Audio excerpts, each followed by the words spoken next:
Going live.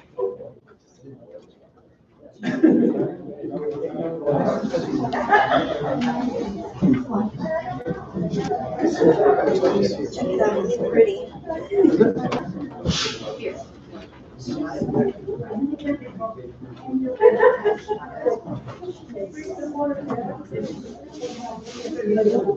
Are we on to it? Okay, thank you.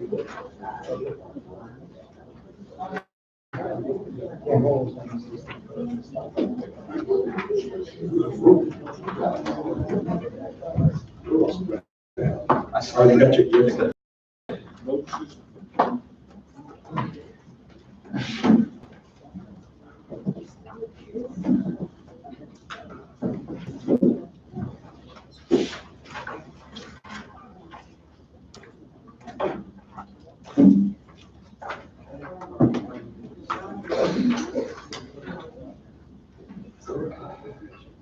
Okay, thank you very much, everyone, for waiting.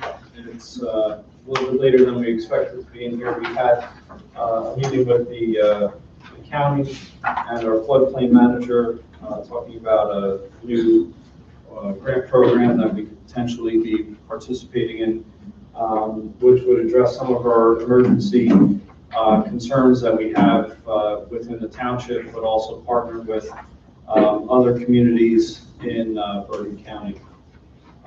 We also did interviews for a position in our main office, our administrative office, for bookkeeper, tax collector, deputy tax collector. So we did conduct those interviews, and later on tonight we'll be making an offer, a conditional offer of employment one of those. We did do the Pledge of Allegiance and our moment of silence earlier, and we have approved the agenda. So I would like to go into discussion. Actually, let's do the approval of the minutes for the May 22nd public meeting. So can we have a motion to make that? I'll make the motion. Okay. Do I have a second? Yes, I'll second. Okay. All's in favor? Aye. Any opposed? Any abstentions? So we have approved those minutes. Okay, for discussion, do we have first? Do we have Eva Jurvik here? Okay, we're going to follow up with that. All right, property maintenance. So, Mr. Davidson, could you walk us through the property maintenance discussion? I know you had a discussion with our property maintenance supervisor and some of the concerns that he has for the future of that department. Well, I guess basically what we were up to right now is there's a main issue, quite frankly, that has to do with the salary guide. He feels that, and this is not only for the property maintenance, also for fire prevention. And this feels as though we need to make an increase in that particular area for them doing those extra duties. And he did submit a letter to me that I believe you're all aware of. That he was originally going to cease doing those operations. However, after discussion, he said he would stay on for a little bit longer and see how we proceed here. So I guess that's really the nuts and bolts of it. So just to be clear, it's the inspector position, Yes. and then tied into the inspector position is also a component of property maintenance. So that was basically what winds up happening. We had those people, the fire inspectors also, they started doing it a few years back. They're doing the property maintenance as well. And of course, that has increased, the workflow in their particular office and they feel as though that the $13, $14 an hour he just probably can't keep anybody. Are they full-time or part-time? They're all part-time.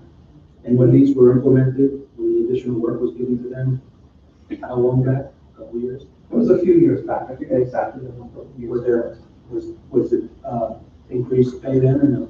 You know what, if I know that there was an increase in the whole department at the time, I don't believe that maybe there was an increase at that time. I believe that they stayed at the same hour, same salary guide, and it really has not changed since. So it's probably, that's at least probably 5 years old. Okay, can you tell us what the difference between Fire Inspector 1 and Fire Inspector 2 is? No, And is that designation that's provided by the state, or is that something that is internal? I believe that those are not internal, I believe that those are actual positions. Okay. Is it possible that we combine those two positions and create a range for those? I think that would be, at least at this particular point in time, I think that might be a good idea. Because basically that's what you're doing anyways. You know, by setting up and you're training your senior fire inspector 2, fire inspector 1. So I mean, the whole point of the matter is that the ad that we're putting out for inspectors right now requires at least a minimum of 1 year experience. How many complaints have been written by property maintenance? Actual complaints or inspections? Actual complaints, inspections, everything. You know what, I don't have those numbers for you right now, I'm sorry. That's okay. But what I You can get tell, them. what I can tell you is that, there would have to be a glitch with the system. Now we have everything up and running properly. And I can tell you that there are quite a few inspections that were made. I believe in the townships, has always been, we're looking more for compliance than for actual violations. Not to say that violations have not been issued, because I know that there were. I just don't have the number, I'm sorry, but for this evening.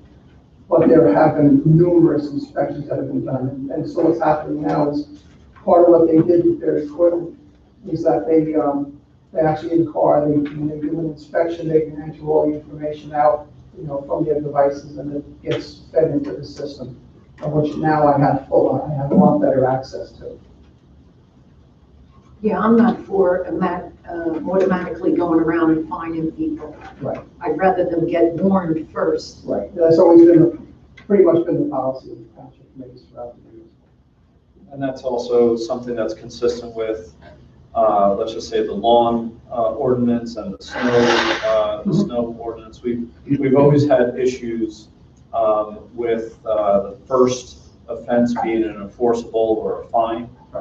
We always had the discussion, do we want to be, you know, kind and I guess willing to address some of these issues prior to having, whether it's a fine or a court date or something that's established. Yeah, I believe like the side, dealing with the snow removal, though they're a little more aggressive in that particular area. Well, it's a safety issue. Because of being a safety issue compared to, like you say, with the lawns, they can give them a little bit of grace period to make sure it gets done.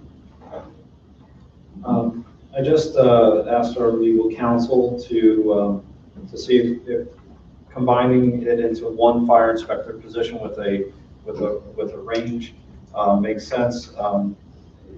He stated that we don't know if there's an actual designation of those two positions. So for probably our discussion tonight, we should probably address it with a range that's applied to both positions.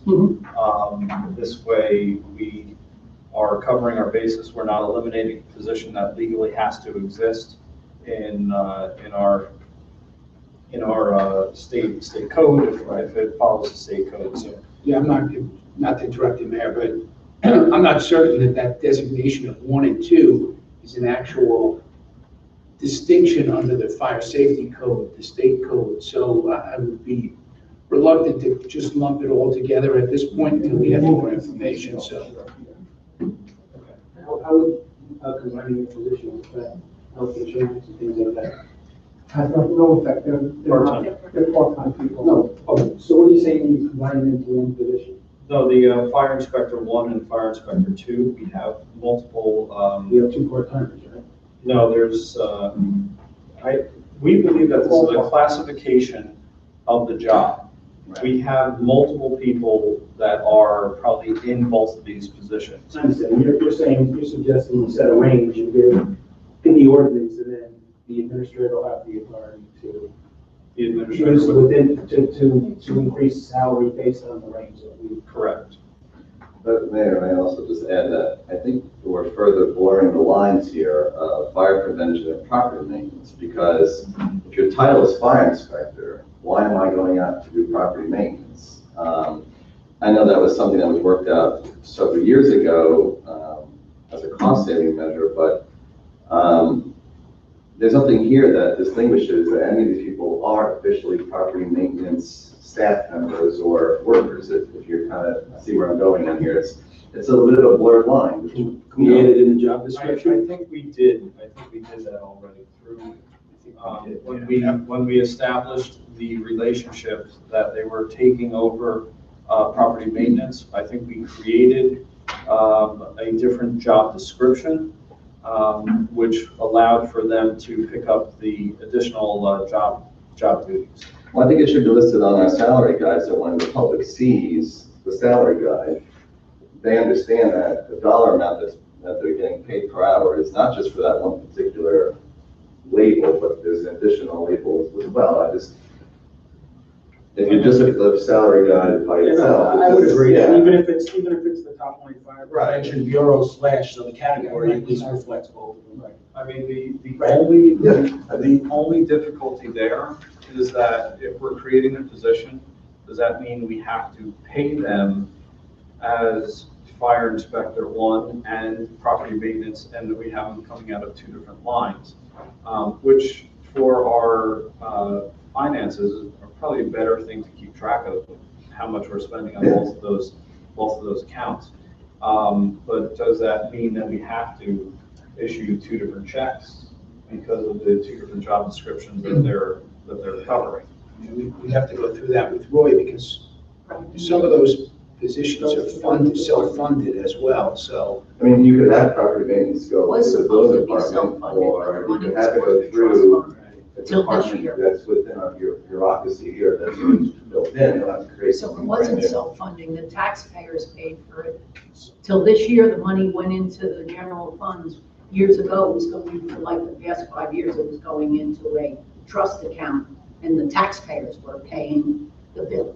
When they were told that the department was self-funded and was gonna make the town money. And our new auditor found that.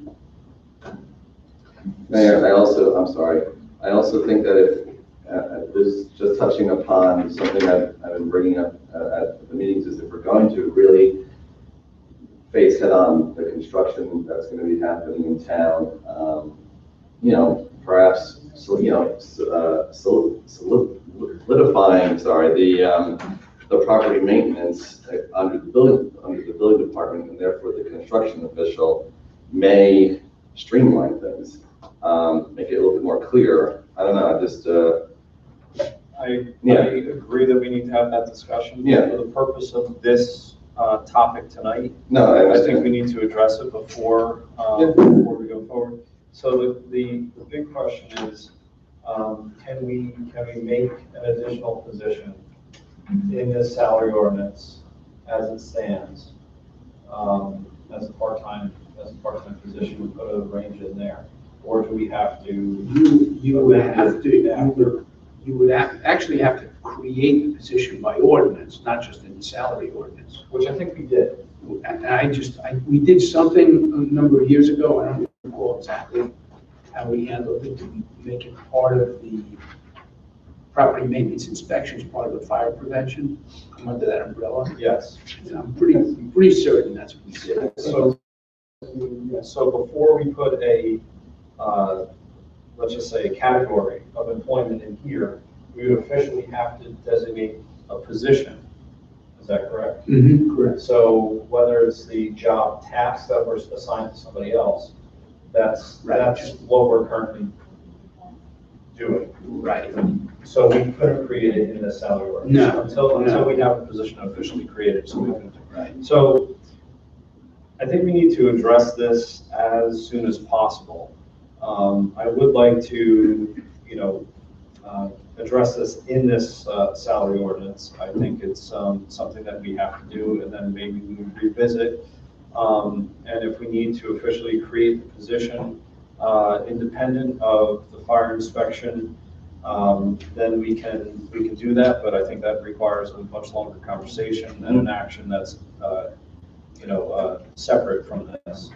So for the purposes of taking care of this, this is my suggestion. We have Fire Inspector 2, which starts at $13 an hour. Fire Inspector 1, which starts at $14, or is at $14 an hour. So I'd like to put a range in both of these positions.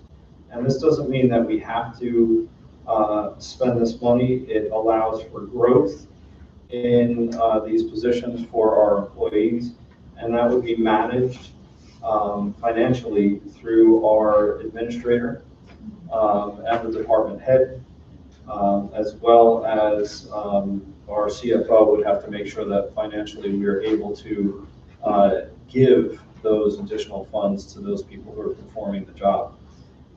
So Fire Inspector 2, I would, let's a $5 range, $13 to $18. Fire Inspector 1, $14 to $19. And do you have comments, questions? Yeah, I don't, given 5 on the Inspector 1 would be more than with the bureau chief would think. Yes. Yeah, I'm thinking, and you really need to address, quite honestly, if we're going to do this, I think we just need to address those. I don't think we have to worry about the training part of it, but the administrative assistant, and then the rest of them, if you want to put that range. Why don't you just, But I think if we're going to do this, Mr. Davis, I'm sorry, but we definitely need time sheets for the hours if we're going to be doing a range. Then you have to develop who gets put on what step of the range, I guess based on experience or whatnot. But I'd actually like to see, I know it's kind to warn people about their property, but if there's a violation, if you drive around some of the streets, I know for Dan right here, there's a pile of rocks on the lawn that's been there for a very long time. I don't know why. We have to try to understand that sometimes having a violation of summons is necessary in order to keep up with these hourly rates. So. And I agree with you with the time sheets, but I think the pressing issue now is that we're looking to hire these 2 of those positions, right? yeah, well, right Or we're now, looking to keep right now, we need 2 inspectors. additional inspectors, but Well- we have, The two that we had during weekdays, they resigned because they took better positions, more paying, higher paying positions someplace else. So we need to replace those 2. Right now, one of them is still coming in once a week, all right? But you have the bureau chief, you have the supervisor in there. Those 2 are, obviously, they're still here, and you have your administrative assistant in there. are you, Mr. Davidson, suggesting other adjustments? Yeah, to be honest with you, yes, I mean. So what are the adjustments that you're suggesting? Well, the bureau chief making 16, but he's making $18. In all honesty, what I would probably do here, I think minimum we should at least do it, at least for now, just do a $2 increase, to make that up to 20. And I don't even know if that's going to be acceptable, but I mean, unless you want to go from 20 to 22, but that's, I'm just saying, but I'll just take each one, go $2. Can I jump in here? Yeah, please. This seems to be a little bit of an odd situation because this position, the department head is paid hourly. Right. But they're also allocating the hours to everybody else in the department. It seems odd because I'm not saying it happens, but I'm saying the person could give themselves more hours potentially and take away from the other. Why is it this case, the head of this department, why is this? So He has asked. So this way, He has Honestly, it seems like it should be that because it should be one supervisor, she should be the supervisor of the department, allocating the hours to all the people that get, and make good, and making sure those people get done. Because I don't understand what the senior is getting $15 an hour compared to Inspector 1 and Inspector 2. There's like another one in the hierarchy. I don't understand why there's even that in there. And the supervisor, to me, the chief is the supervisor. No, there's no other supervisor. There's the chief, that's it.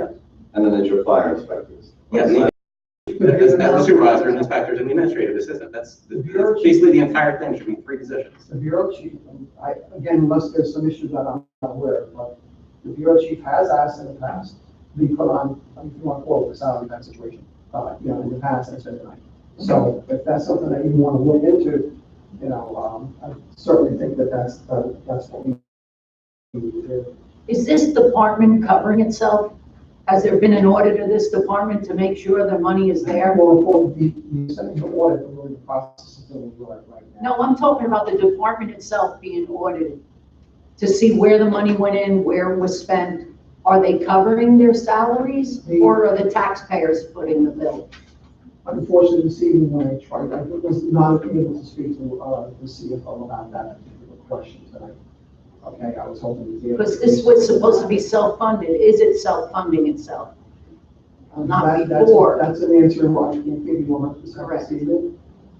I think what we need to do is if in fact we're looking to do something. I think we need to table this till we have more information.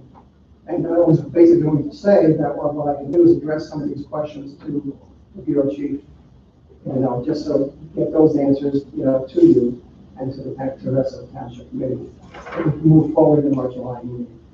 Is there,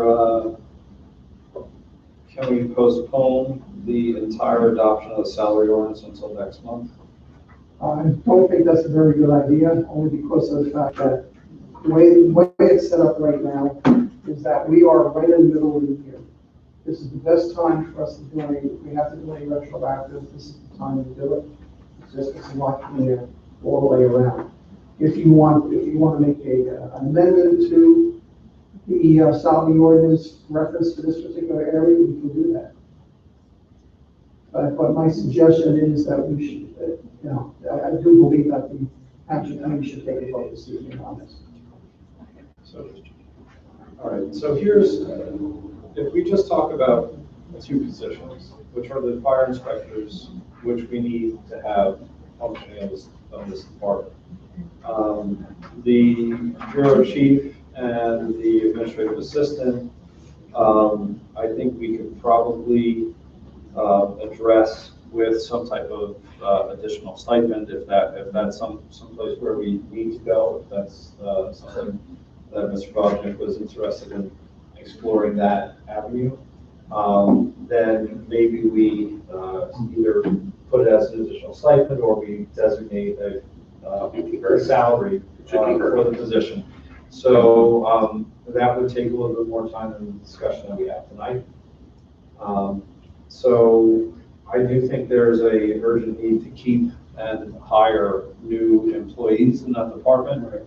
And if we take one step in that direction, I think that's a big step to get things, taken care of. Correct. So I would like to amend at least those 2 positions. Inspector 1 and 2. 1 and 2. And we don't What have about the to. administrative assistant, in Yeah. the office? We can do that if you have a suggestion for, At this point, the trainee is $2 below.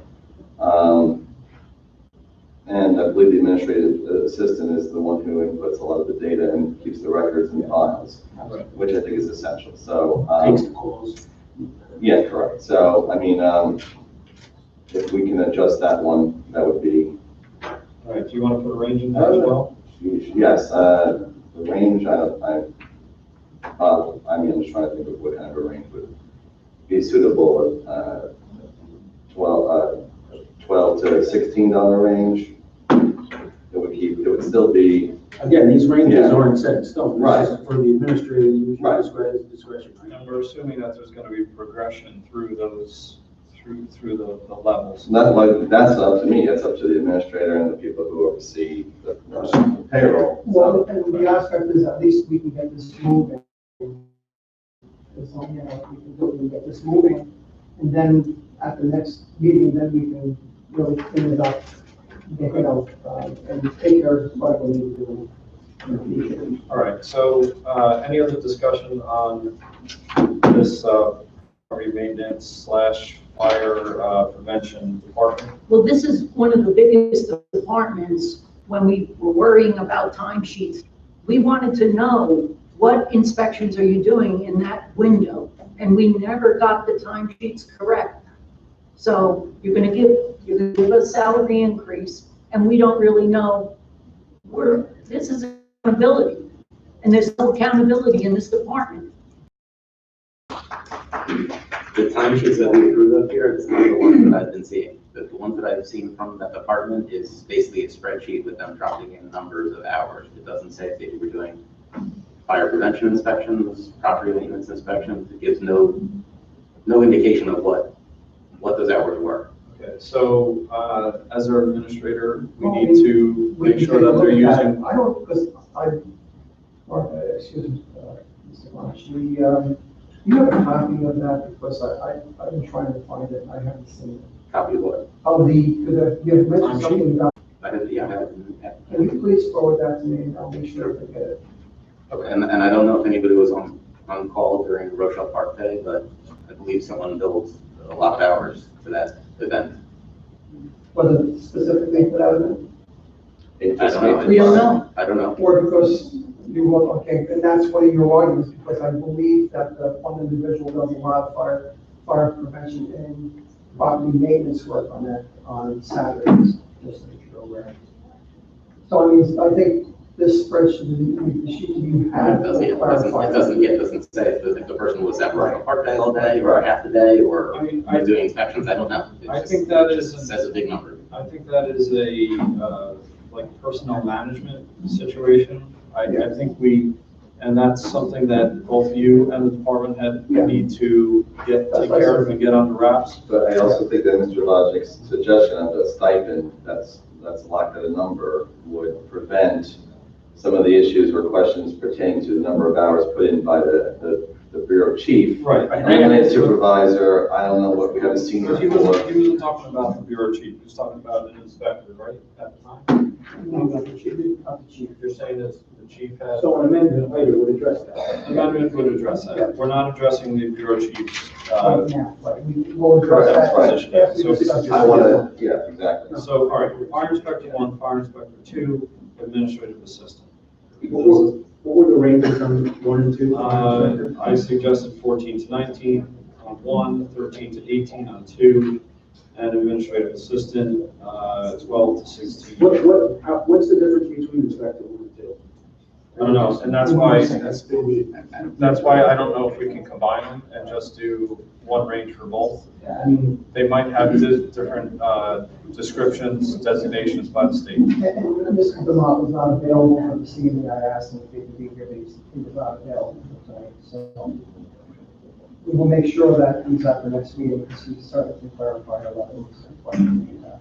I guess my one concern is that we're raising these and these new positions go right to the max that we put, and next year we're here again doing this. We know that from the email that these individuals felt underpaid, obviously for different positions. So I would look to you to make sure that you go somewhere between what it is now and the maximum that we had, allowing for discussions in 2 years that they may want $1 a year, $1, whatever, per hour increase. So we don't have to keep going through this. But they have to be issuing violations Right. and bring, Nick, did you get a letter about this, A letter for what? about the salaries? I didn't get a letter. Yeah, there's an email right here you copied on. I don't think I saw that. It was requesting replacements for 2 positions. No, the salaries. No, I didn't get any. It's in here though, it's in the email. Actually, it's in there. It's in that request. I think. The chunk from this ordinance was cut and pasted to the top. So, are we moving forward with an amendment here? I'd like to see it get taken care of before we lose our entire department.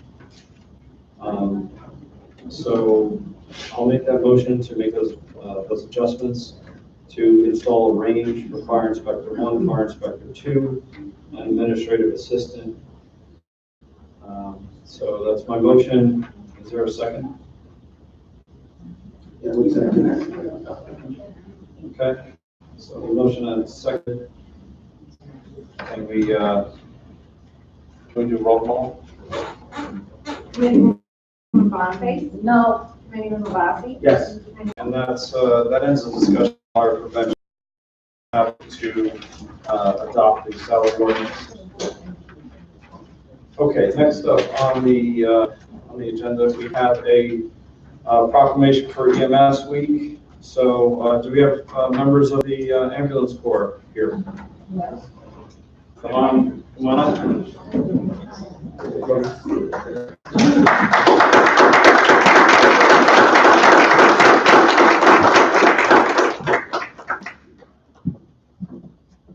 Okay, as with normal style, we overlooked the MS week. We have done this many times in the past that I can think of, but we don't overlook your dedication and your contribution to our community. So I felt it was important, even though we're talking about something that happened a month ago, we still recognize your commitment to Rochelle Park and the citizens of Rochelle Park. So with that, I have the proclamation declaring Emergency Medical Services Week, May 19th, 25th, 2019. Whereas emergency medical services is a vital public service, and whereas the members of emergency medical services teams are ready to provide life-saving care to those in need 24 hours a day, 7 days a week, and whereas access to quality emergency care dramatically improves the survival and recovery rate of those who experience sudden illness and injury, and whereas emergency medical services has grown to fill a gap providing important out-of-hospital care, including preventative medicine, follow-up care, and access to telemedicine. And whereas the emergency medical services system consists of first responders, emergency medical technicians, paramedics, emergency medical dispatchers, firefighters, police officers, educators, administrators, pre-hospital nurses, emergency physicians, trained members of the public, and other out-of-hospital medical care providers. And whereas the members of the emergency medical services team, whether career or volunteer, engage in thousands of hours of specialized training and continuing education to enhance their life-saving skills. And whereas it is important and appropriate to recognize the value and the accomplishments of emergency medical service providers by designating Emergency Medical Services Week. Now, I, Michael Casimir, Mayor of the Township of Rochelle Park, in recognition of this event, do hereby proclaim the week of May 19th, 20 through the 25th, 2019 as Emergency Medical Services Week, with the theme EMS Strong, Always in Service. And I encourage all the members of the community to observe this week retrospectively and appropriate programs and services, so planned by myself. So thank you very much.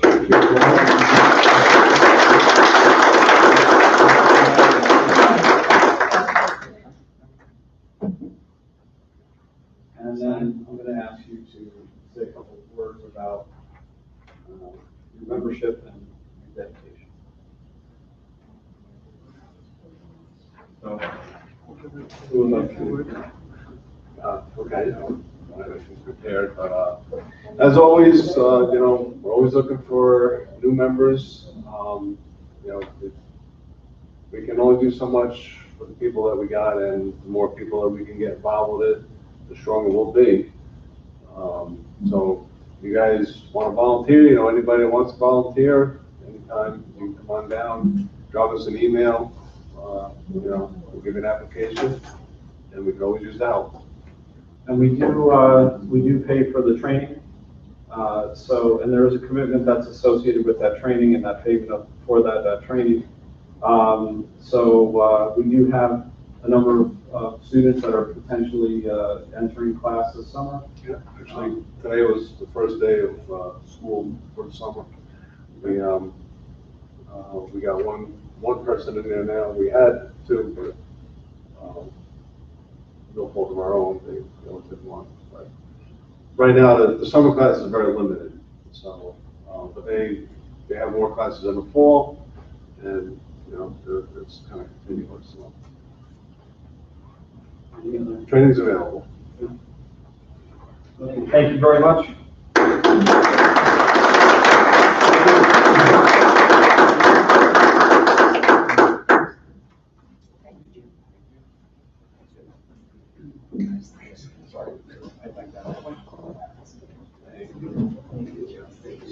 Thank you very much. Thank you.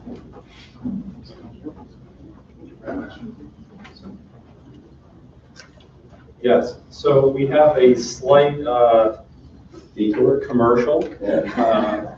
We have a prize that we're supposed to be giving out. So, is it right, Michael? What's that? I said, this commercial. Yeah, it's a commercial. Okay. Because it's technically not on here, so it's unscheduled, so. Well, I appreciate you taking the time for me to be able to present these items to the people who participated in our Rochelle Park Moves walking club that took place from this April, which ended on June 18th. The incentive to join was that there would be some treats, some goodies, and a grand prize for completing so many walks. So tonight we're going to give out those prizes. We're going to put the names in a Casimir fish bowl. Thank you, Mr. Casimir, for providing. And he had a velvet hat, but I said this is much more transparent, so people will be able to see what goes on. Good news is that Don't give credit, right? I'm not gonna, I said, it's a Casimir fish bowl, Mr. Casimir. And the transparency, yes, Mr. Mayor, Mr. Transparent. I do want to just note that if you don't win a prize officially, everyone who did participate in a walk will get a Rochelle Park Moves drawstring zip bags. They go with your shirt, yeah. So I want to thank Jennifer Martinez, our deputy clerk, for coming up with the idea and for getting these made. So each person, if you're not here tonight, you'll get contacted by our clerk's office to come get your Rochelle Park Moves backpack. Now, on to the good stuff. So the clerk told me that I have to first do a Fitbit, because people are hungry. People want that one. So today we went through our list of people who did 4 or more walks. Their names are on these index cards. These index cards are going into a fishbowl. I'm going to have the clerk give a swirl. And I should have one of those Bob Barker mics. But, blindfolded? Oh, no. Actually, you could. Ready? close your eyes. Oh, Okay. seriously? Well, you know. There we go. It's cool. So, for the Fitbit, the winner is Christine Muller. Come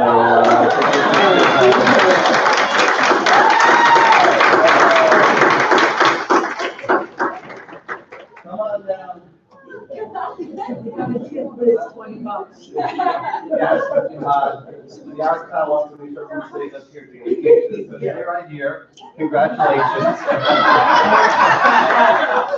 But we have some more prizes. We were lucky enough to partner up with CrossFit in Rochelle Park to give us some gift certificates to keep staying healthy. And Starbucks has provided a gift bag filled with paraphernalia, coffee-related, and a gift card for $10 to, which is the price of a coffee today. So I'm going to put everybody's name who came to the walk in the bowl, so that now we'll have to throw out 2 more names. Shake it up. Shake it up. Don't forget, everybody gets a bag. So everyone got something. No losers here. And you all got t-shirts too. Just so excited. Okay, here you go. This is probably the most joy you'll see us have up here. Okay, Beatrice Casella, is Beatrice here today? So Beatrice, we're going to contact her for her CrossFit Gift certificate. Next up, should we have Jennifer, would you like to pick from the bowl? Sure. All right, here we Close your eyes, go. Jen. Close your eyes, blindfolder. And this is for the Starbucks gift card. And the gift bag goes to.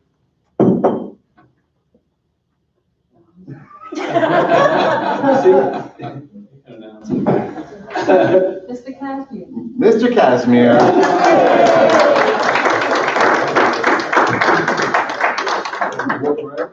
You can come right up here, that's fine. Congratulations on, I hope you enjoy it.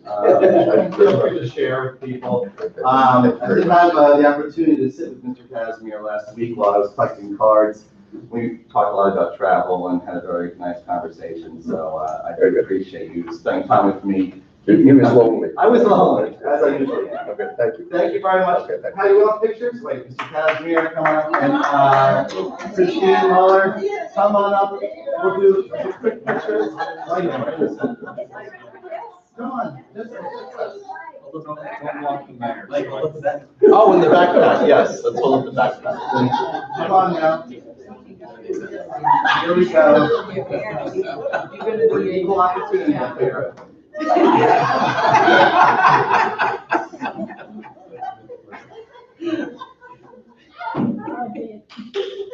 Thank you. Thank you very much. We really got behind this and really made it a community event. I want to thank the Rochelle Park volunteer EMS. They were there every walk, making sure everyone stayed safe. I want to thank all the participants, and I hope that we can do it again next spring. Willing, what's that? I might be busy. We'll see, but just remember, the clerk will contact you with information on how to come pick up your bag if you've participated in any of the walks. So again, thank you for allowing me to have my brief commercial break, I guess, and we can get back to the business at hand. Not yet, not yet. No, I just wanted to thank you, Committeeman Warren, because I didn't get to go to all of them, but I did attend several of them while I was in town, and I thought it was great for the community. It was nice. I got to speak with people that I normally don't have the opportunity to. So thank you. Oh, thank you for coming. All of you really gave your full support, and I really do appreciate it. And I think this was something nice to get people out and about and talking to each other. So thank you very much.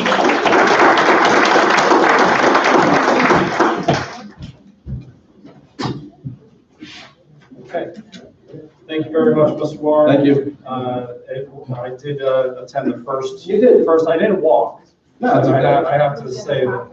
You No, gave me. I did. Because, You did.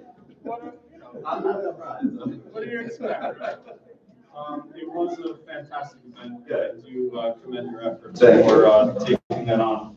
So, all right. So we have reports for the Health Department, Building Department, and Municipal Court for May 2019 on record in the clerk's office, and we're into resolutions now. All items listed with an asterisk are considered to be routine and non-controversial by the Township Committee and will be approved by one motion. There will be no separate discussion of these items unless a committee member or citizen so requests, in which case the item will be removed from the consent agenda and considered in its normal sequence on the agenda as part of the general orders. Resolutions 2019-124 to Resolutions 2019-139 and Resolution 2019-141. May I have a motion to approve the consent agenda? So moved. May I have a second? I'll second it. Committeewoman Boniface? Yes. Committeeman Lavazzi? Yes. Committeeman Godchnik? Yes. Committeeman Warren? Yes. Mayor Cassidy? Yes. Thank you. Okay, number 2019-140, this is a resolution, hearing and adoption of the salary ordinance, which we had discussion earlier on one particular part of it for non-contractual employees. So I will have to open that up to the public. So let's, do we have any discussion as members of the township? Can we do that after? We'll do that after. Yes. All right, so do we have a motion to open the hearing? I'll make the motion. Do we have a second? Second. All right, let's have a roll call. Committeewoman Bonface, Yes. Committeeman Lavassi, Yes. Committeeman Bocci, Yes. Committeeman Moore. Yes. Mayor Casper. Yes. Okay, so we have opened the hearing, so anyone who wants to comment on the salary ordinance, which is 2019-140, please come up to the microphone, state your name and address and your concern or question.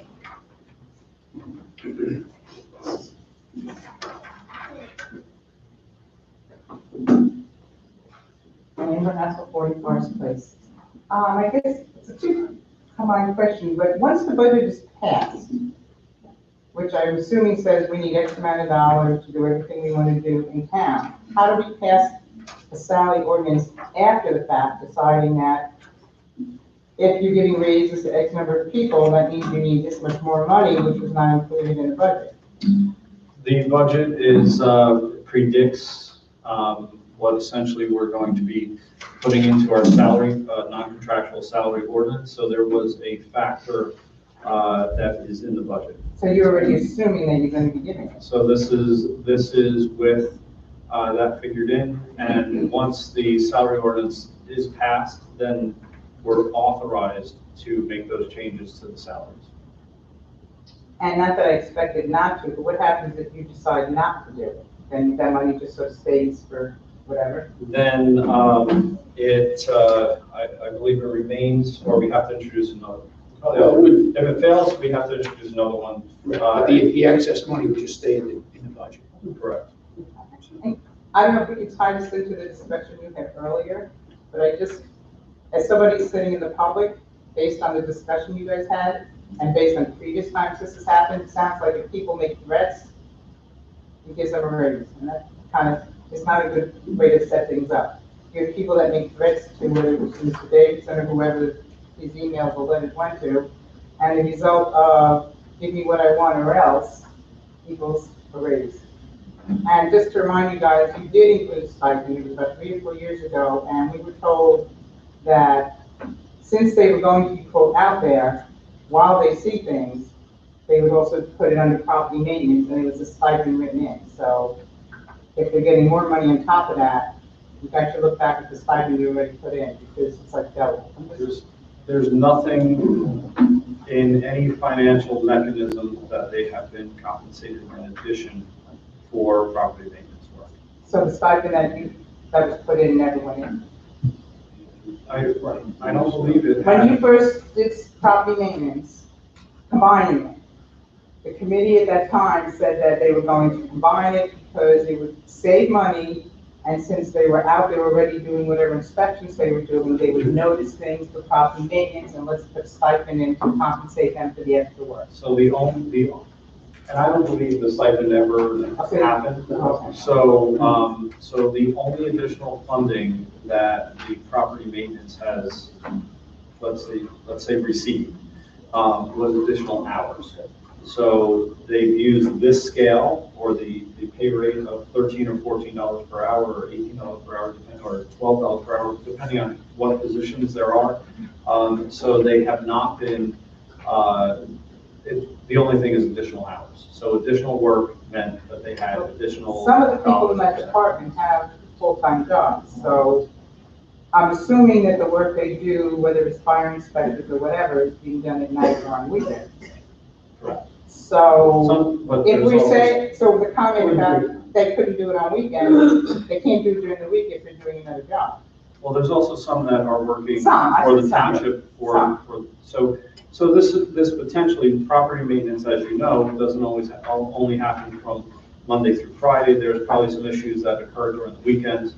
So I think it's beneficial for the residents of the town and the township as a whole to have the ability to send somebody out during the weekends, during the times where we might not have somebody from the building department. That was one of the biggest things. Somebody from the building department, they might not have been available during the weekend. Oh, I So understand that. that was one of the discussions It's that just, we did Mr. have. Davidson has said something about somebody working on weekends, and I'm thinking, well, that's the only time they can. If they- No, because we have, there were, right now, because we only have one inspector that's here during the weekday.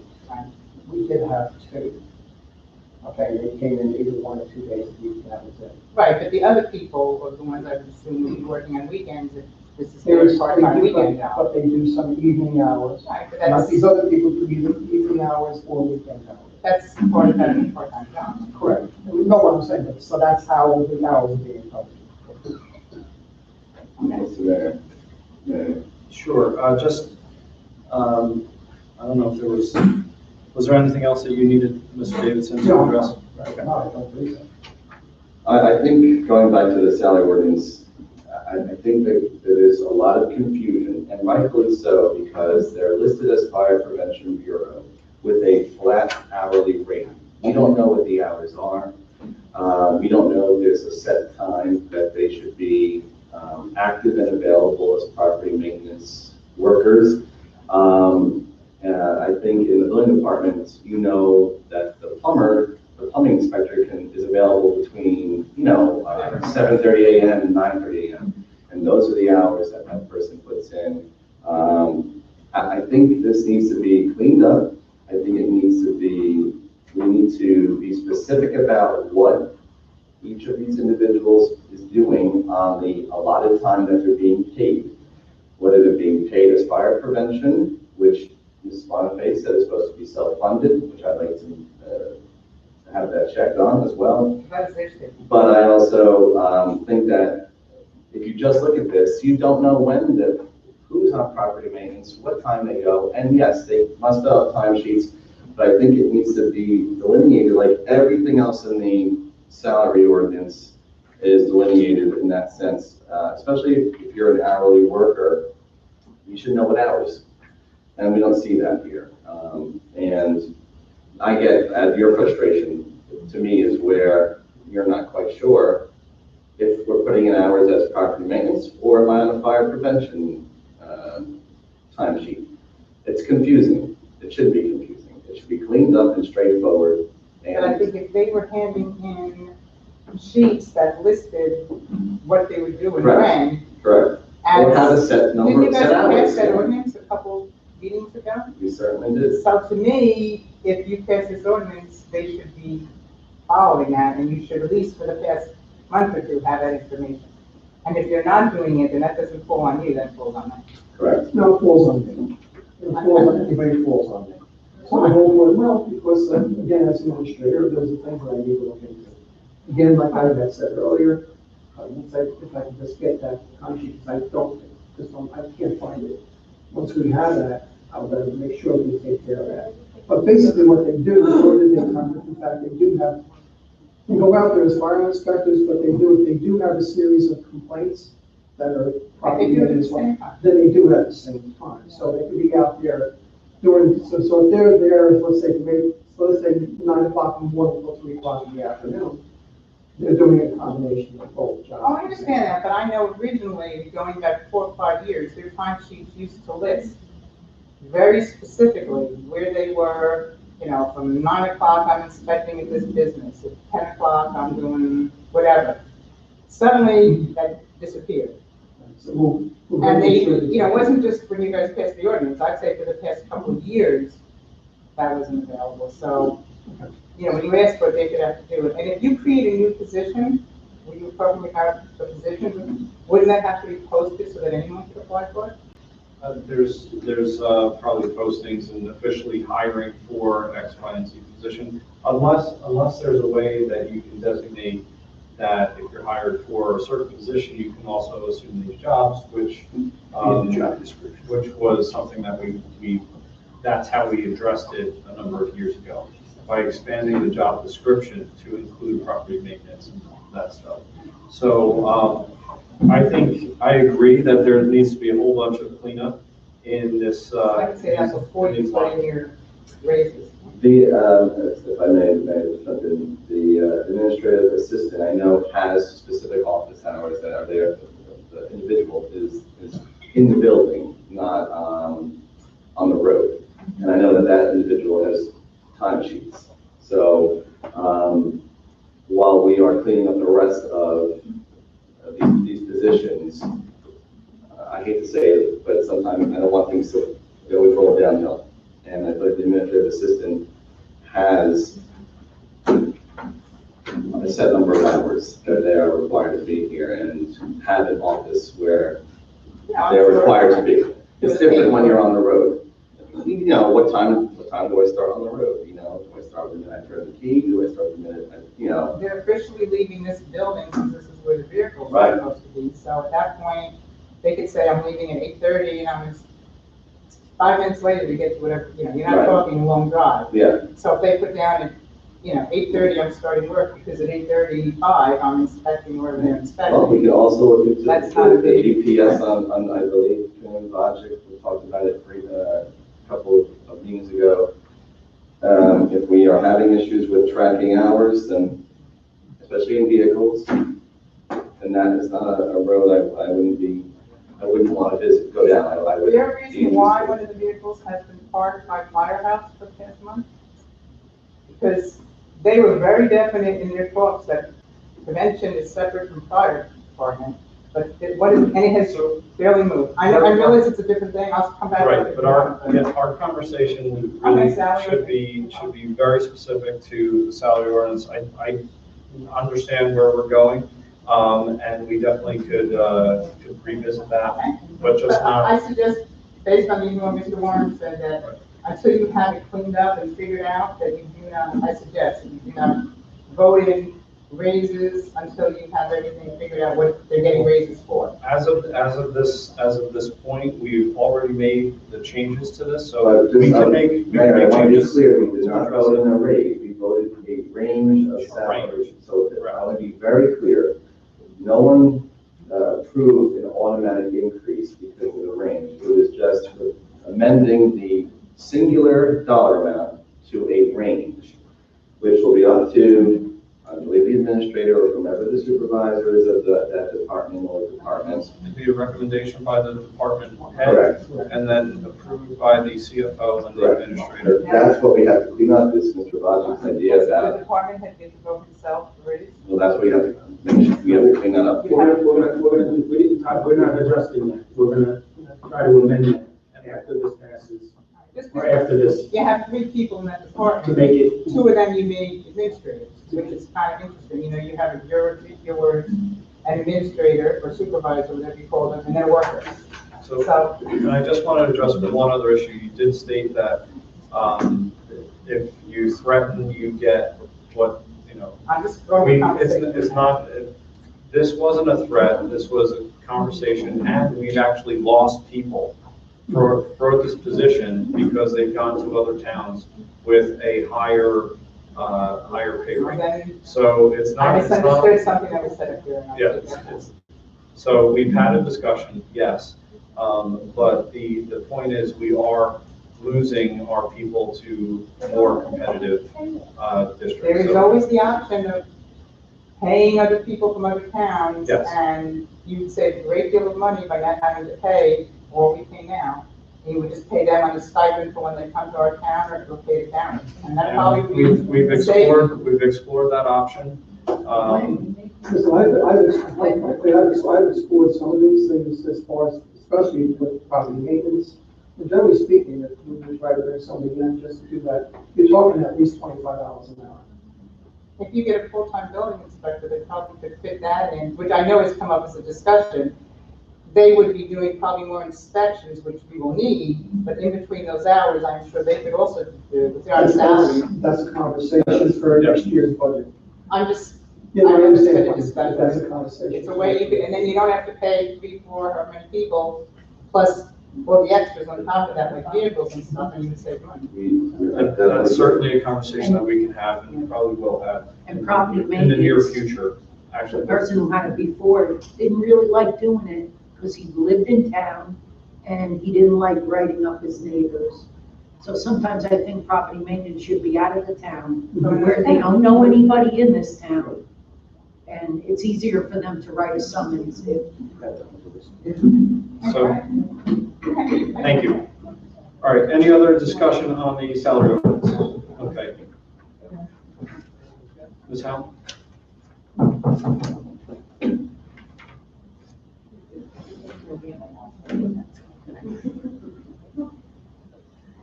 This happened in 117 West Holmes Street. I agree with what a lot that was just said, and I just my input now. First of all, on the fire prevention listing, there's 7 positions there. Okay, you have your bureau chief, your supervisor, inspector 1, inspector 2, a senior, and then a trainee and administrative assistant. It has been brought up many times that timesheets were going to be enforced about what they did and what they collected and so forth and so on. Only to find out timesheets aren't being completed and yet the people are getting paid for whatever they put in. It's a policy that you have to enforce, like a lot of other policies in town. Enforcement is an issue. Then there's on the website, a fire inspection hiring job description. We need fire inspectors. If you read the description of that fire inspector's job, they are both supposed to be submitting reports on every call, result, fine, etc., etc. Read it. Because apparently, from the conversation here tonight, no one knows what's going on, and yet the answers are all in the reports, if they were done. So I believe those reports don't get submitted to the administrative office. That is probably something that is kept on record in the fire prevention office. So they should be doing that according to their job description. Well, then it would be easy for the town administrator to go check those records. This is one of the things that they do, which is very similar to the building department, is that they have to, there's a reporting is like the building department where that goes to the state. And then at the end of the year, then that has to date with the state doesn't audit it. So those records are kept.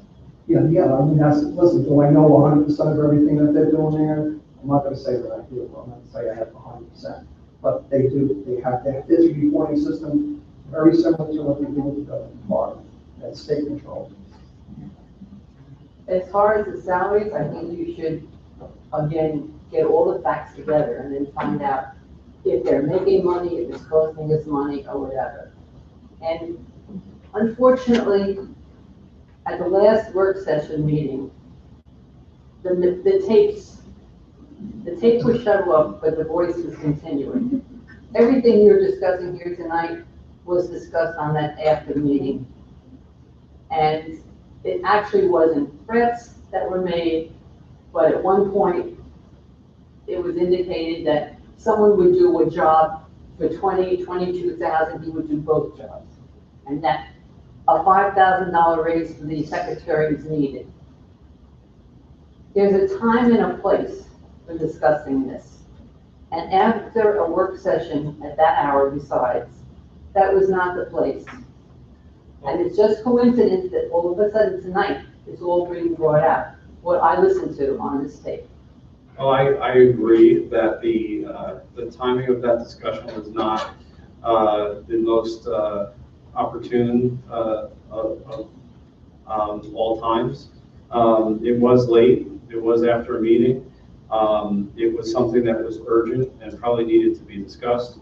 I will tell you that there were no more than 2 committee members in that room with the administrator and the department head. So it certainly didn't violate any type of, open public meeting. And also we had video, voice recording of the event as well. Certainly, those are the types of things that we would like to have a confidential discussion on, but the information is out there and the discussion is out there. So I think certainly going forward, having a set meeting time to discuss those changes would be ideal, but we didn't have the luxury of doing that. And yes, we have the salary ordinance, which has been on at least on the knowledge of the Township Committee for the last 4 to 6 months that this is coming up. We've had multiple discussions on this, on what we think we should be changing before we introduce, and we are currently going through the process after it's been introduced and we're about to adopt. So I agree that was not the ideal time to have a conversation, but it did happen, and I think it was a valuable conversation to have to address it before we continue down a road where we lose all our staff. And that's one of my big concerns, and that's why we addressed it tonight. And then as far as combining the two, the maintenance and the fire inspection, in that tape, it was also indicated on how busy they are. And that's without all the development that's going on yet. It is apparently, or maybe, it's not a good time to combine these two things. If they're so busy, I don't know how they can be observing and inspecting on a part-time basis, you know, with all the development that's going to be coming in. So maybe they should be separate departments. We have already combined the job descriptions as per years in the past in the ordinance. So we are trying to get through this in a way that preserves our department, but also allows us to address it, I think, going forward in a manner that is something that we have to do as a priority. I know Mr. Warren and, you know, all the members of the committee would address this issue if we brought it up and come forward with a proposal. So I plan on working with the administrator to get something on paper so we can address this going forward. Right. As far as an increase in their salaries, some of the salaries are low, because some of your day camp counselors are making more money than some of them on there. Just be careful that if you give them something, they're going to follow the policies of what they have to submit to the administrator. Well, the change in salary range does not, it certainly should come with the acceptance of all of the job description that we are putting out. And I know the administrator has already indicated that he will be on top of this. So I think and I know he's been out for a number of months before, or weeks. So I know he's ready to tackle that issue. Thank you. Okay. Any other members of the public? Anything?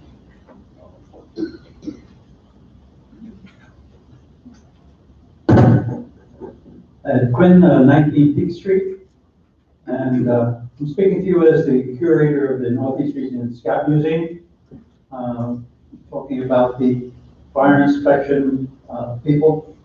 Last month, the fire inspection people came to the museum and inspected the museum and pointed out some deficiencies that we had. So we changed all of the exit signs to LED signs, so they're more efficient. The extinguishers checked by fire chief and all that. But what I wanted to say was, in this era of complaints and frustration, the fire inspector was extremely courteous, efficient, professional. It's outstanding. He was not a member of Rochelle Park. He was a member from another community, but I don't know where he was from. But I tell you that extremely professional in his work that he did for the museum. Thank you very much. Thank you. Okay, any other member of the public? Okay, seeing none, I'll take a motion to close the hearing. I'll make a motion. We have a second? Second. Okay. Roll call? Committeeman Fontes? Oh, just closing it? Yes. Committeeman Glassy? Yes. Committeeman Boswell? Yes. Committeeman Warren? Yes. Mayor Kennedy? Yes. Okay, so I'm going to open up to discussion on the dais here. We have heard some comments from the public,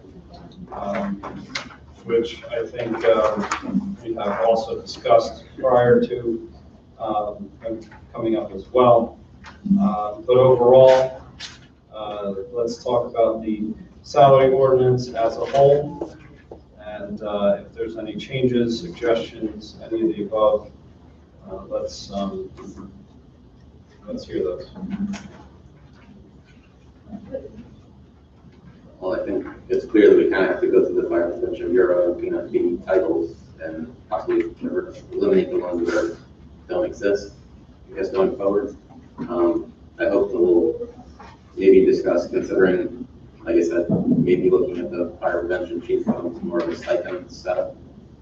And I think part of the problem here is that the way that the code was amended, it actually said fire prevention may also enforce the property maintenance. So the way it was written kind of says they can do it, but it still ultimately falls into the construction official. And actually our town code, whenever we switch the construction official to part-time, the town code still says that that's to be a full-time position. That was never amended. So I think going down the road, obviously we should consider going back to possibly a full-time code official. And I think that's something we need to look at as well, because I know maybe Warren brought it up a few times in the meeting, at least since I'm up here. Because it seemed like the way we're dealing with code enforcement is, we dealt from a budget standpoint. We budgeted more hours and we told them that you guys can go do that. But you actually never shifted the burden and responsibility onto the fire prevention department to do it. You just gave them more time and told them, you can do it while you're out doing other stuff. So ultimately, it's not really their responsibility to do property maintenance. It still actually falls under the building, the construction official. It's just that we never really dealt with it from, out doing from responsibility yet. We did it from like a budget standpoint.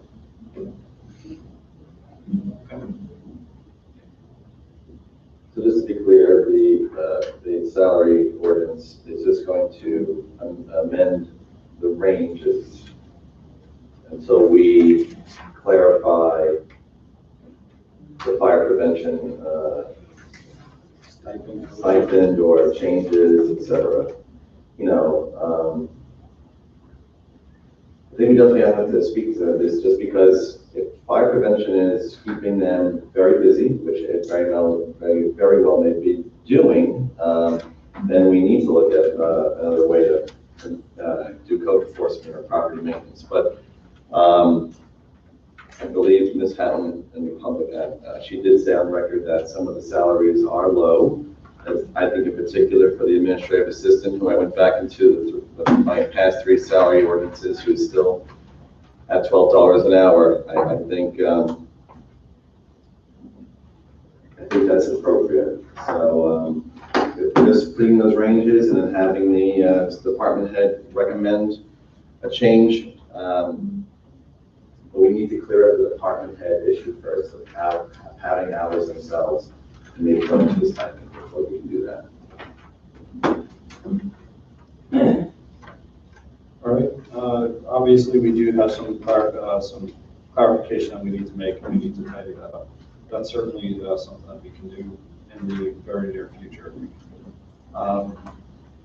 My opinion on the salary ordinance is that I push for a 1% increase across the board instead of a 2%. So I will be voting no on the overall. I'm glad we did make the adjustment to some of those fire prevention positions, because some of those are the ones that are left behind when it comes to our annual increases, the percentages. Sometimes they're not applied to our per hour rates, or actually they aren't applied to our per hour rates. So as you can see, you can have many years of increases that are given to everyone else, but it's not addressed on the hourly employees. So besides that, that's all I have for a comment. So if there's no further discussion, then we'll need a motion to adopt or to reject. Could we just make sure that we get the stipend on the next meeting, or discussion about the stipend? So we don't push this down the road. Would we do it, No, this is a work session. there's only one. If you all want to have a special meeting, you could have a special meeting. All right, let's put it on the 24th, and we will see what we can accomplish. I think we tend to have a lot of work sessions anyway, as opposed to the public meetings. So let's address that, certainly. guess the administrator needs to come up with some idea of what a stipend would look like. Yeah, actually, what I'll do is I'll sit down with Darrell. Quite honestly, I mean, I don't know if the township committee is amenable to this. You might be able to, so since you were, but I know that the fire department, the fire prevention is not the same, but it kind of like fits in there. If you would want to sit in with a meeting, maybe we can. I mean, I don't care if you come, you could just sit down and come back to us. Yeah, that's fine. I'm just making you offer it. It's fine. That's the case, but hopefully we'll have something, a better plan for you for our next meeting. Can I just ask one question? It says Deputy Emergency Management Director. But how many are there? Is there just one, or is there more than one? I believe this applies to one person. It's only one? Okay. Yeah, yes, there's Just only, one? under the salary guide, yes, there's only one. There's two people. Yeah, that's what I thought. Yes. I thought there was more than one. There's Only one. There are only others one that gets hold that. the title but not paid. There's one that holds the title and is official and does receive compensation for it. But the others do not. Thank you. Just to piggyback off of the mayor's comment about pushing for a 1%, for the administrative assistant that makes $12 an hour, that would have given them a 12-cent raise. And by having a 2%, which I know your concern was for the people on the lower end of the spectrum, the ones who would be hurt the most, 2% is 24 cents raise for someone who's making $12 an hour. So I know you've made your decision not to vote in favor of the 2%, but in this case, for the least of the members on here, that's the difference of 12 cents. I think the point I was trying to make was that there are sections of the salary ordinance that may have been overlooked in years past and have not been updated with the times as we have addressed it in the past. We've looked back. I think it was you that mentioned that this has been $12 for at least the past 3 or 4 years. So if we don't address it when we're doing a 2% increase, that is something that the township committee can do at any point. So my concern is that we have a 2% increase here. If we look at our history, it usually is 2% or more. Mr. Mayor, I'm not asking you to justify your vote. You made it very clear. But I just wanted to make sure the dollars and cents were clear for just for the record that that's what 2% would be for a $12 an hour employee. But and again, you have every right to vote the way you wish to vote. I just wanted to. Right. My big concern is that if we are giving 2% here, the next time we go into a police negotiation, it's hard to say, why the police don't get 2% increases when everyone else does. So if we are fiscally responsible and take care of the things that we can here, and we set up a record of being fiscally conservative, then we can come to the police as well the next time we have a discussion in a very responsible manner, and it wouldn't be unevenly applied. Well, I mean, if we would have offered the non-contractual a 1% increase and a reduction in their health benefits, that would be more equitable to what the police got. But I didn't know we were comparing the police with the non-contractual. I'm just talking about policy and having a reasonable negotiating stance for the next time we enter into contractual agreements. Okay, thank you. Okay, any other questions or comments? Okay, seeing none, do we have a motion to approve?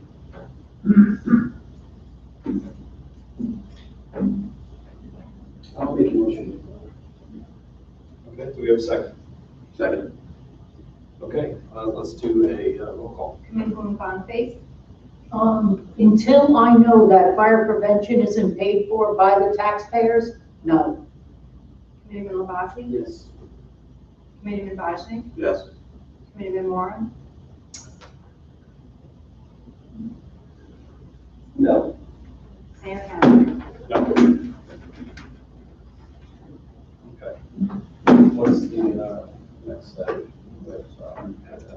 Would have to be reintroduced, you have to redraft it, reintroduce it, which brings it to at least August, because we only have one meeting, and unless you have a special meeting, so you'd have it redrafted by the CFO. We'll clarify it, get whatever answers you want, have to be redrafted and reintroduced, since it's been defeated, it'd have to be reintroduced in July. And then adopted again, in August. Okay.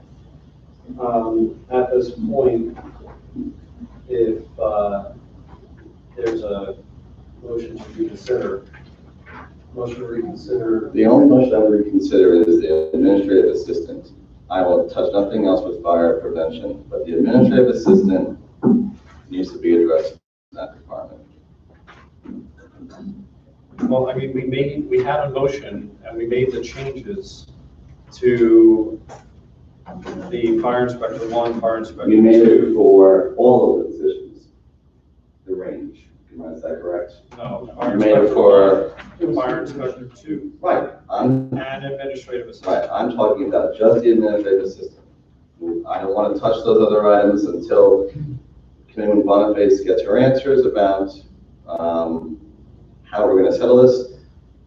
But the administrative assistant should not be punished because. Already carried, didn't it? Yeah, Consider. Well, there was an amendment to the ordinance. The amended ordinance was defeated. So honestly, I'm not real clear on, because we didn't specify it, and we probably should have, when the motion was made, exactly what the changes were. Did it include the assistant, just fire inspector 1, 2? It included all, it included all I 3 thought it positions. included all 3, so that's the way it was defeated. You wouldn't be reconsidering, you could No. amend it and Essentially, would it be a hasty motion?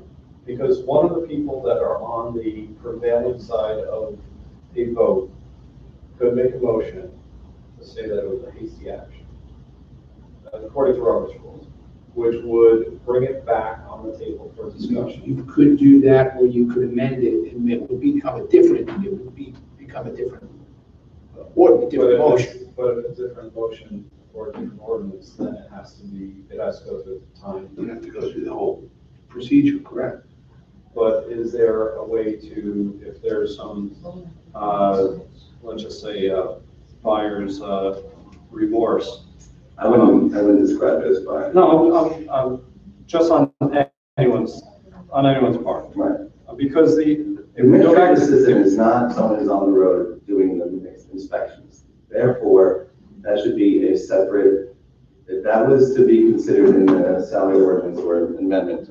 And while we figure out the fire prevention stuff, which obviously tonight we have a lot to figure out. What we talked about, we have But it was motioned as the 3 of those. and why we talked about inspector 1 and 2 is because we need to fill those positions. And we But that's may not a be able different to- story. Well, we may not be able to bring anyone in with the salary that it is now. So we don't even know if we need inspector 1 and 2. So if we just do the administrative assistant to amend it and then figure out what we need, I'm not going to put the cart before the horse. All right, so I mean, at this point, legal counsel is basically saying that we need to redo this, get this to the point where it's It's been defeated. a clean break from this. Well, what was the vote on the First Amendment in the discussion? Was it 4-1? Yes.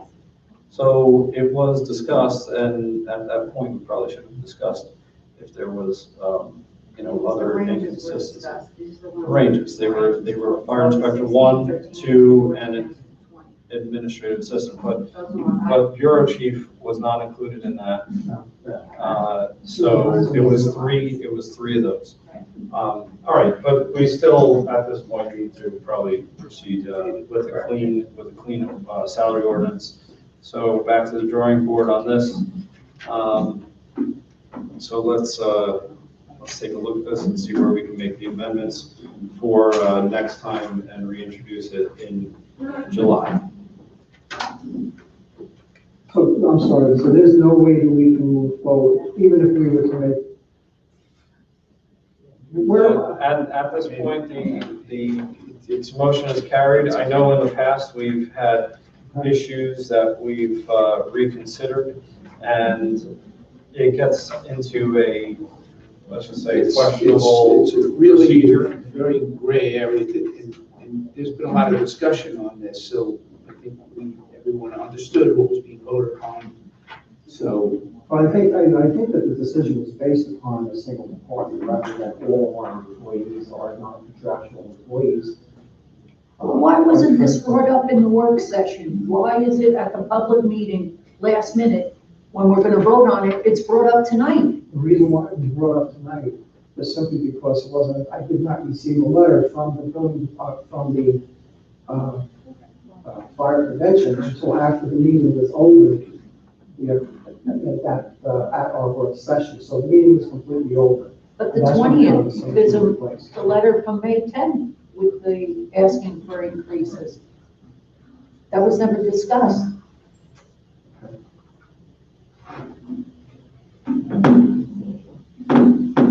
Okay. So, all right, so that fails at this point unless we're going to have an argument about Robert's rules and really how we can address this tonight. I know that there are some procedural motions that you can go through that potentially may allow us to have further discussion on it. So let's see. Here, this is the one right here. This is very easy action. Just give us 2 minutes.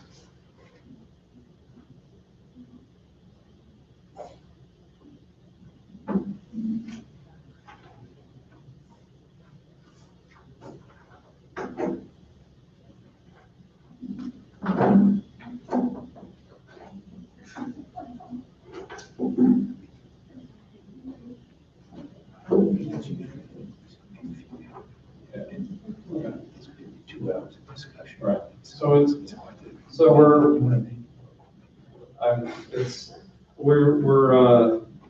we're having, it may not apply, it's only if there has been, let's say, confusion on the issue.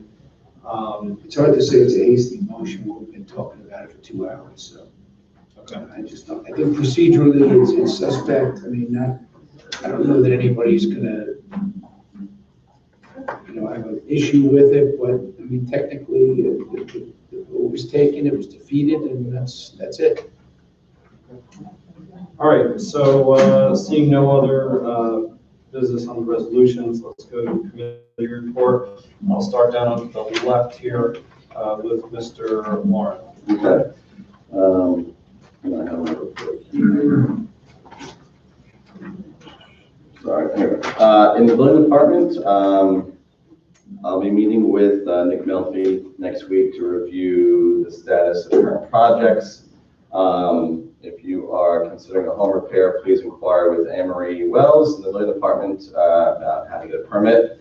We want to make sure we're following the guidelines to make home improvements. We talked about Rochelle Park moves. I want to thank everyone. I also want to thank Walter Houghton for his efforts and for being an integral part of the walk. Our next focus will be our stigma-free mental health clinic, which is geared towards teens and young adults, which will take place in October. I also met with the police chief, a few officers, and the administrator, and a representative from Beach Street Smart, New Jersey. It's a pedestrian and driver safety group that obviously in Rochelle Park we've had some instances where pedestrians have been hit by cars. It's a public health matter, and by hooking up the Rochelle Park Police Department with this organization, they can perhaps develop some educational and enforcement campaigns to curb pedestrian and bike injury occurrences. And finally, I just want to thank everyone who donated to our community flagpole. It is now installed. And just want to thank the long list of people who donated. So thank you for doing that. And that's all I have for today. I mean, 4th of July is coming up. I hope you guys enjoy and celebrate America. And thank you. Thank you very much, Mr. Warren. Mr. Lavazzi.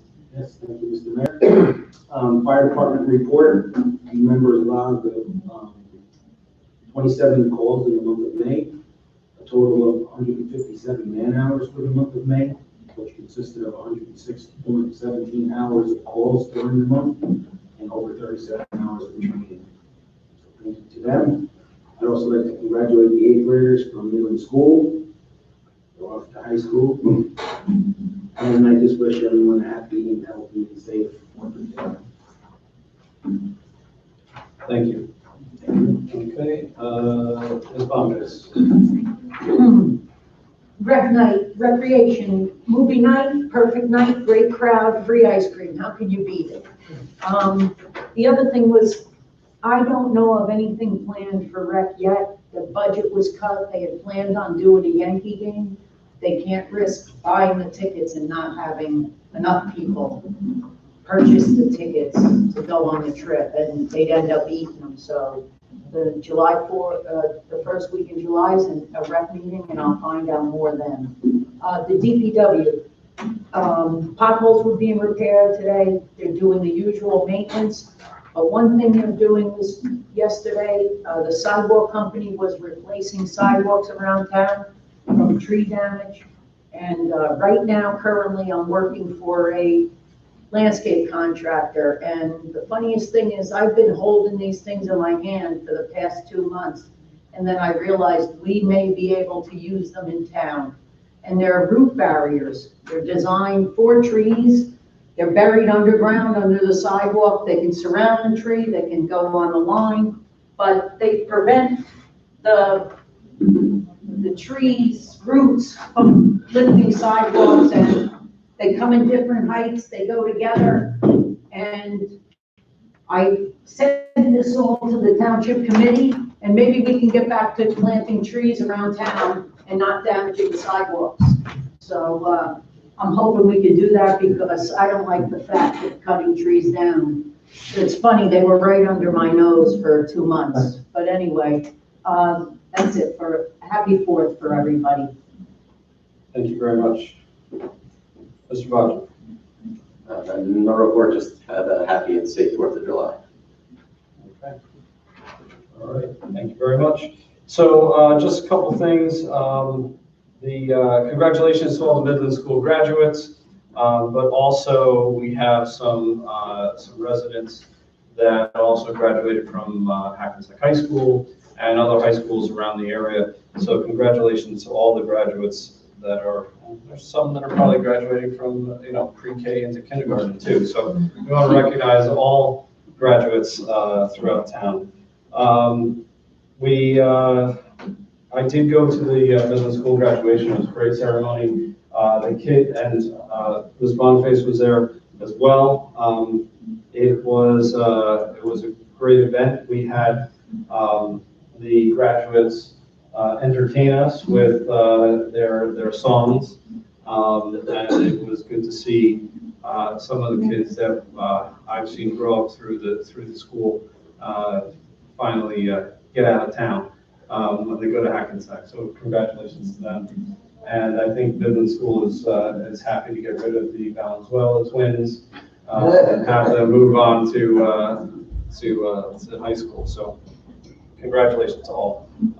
Happy 4th of July to everyone. And just a new thing that you may see in the parking lot here starting tomorrow.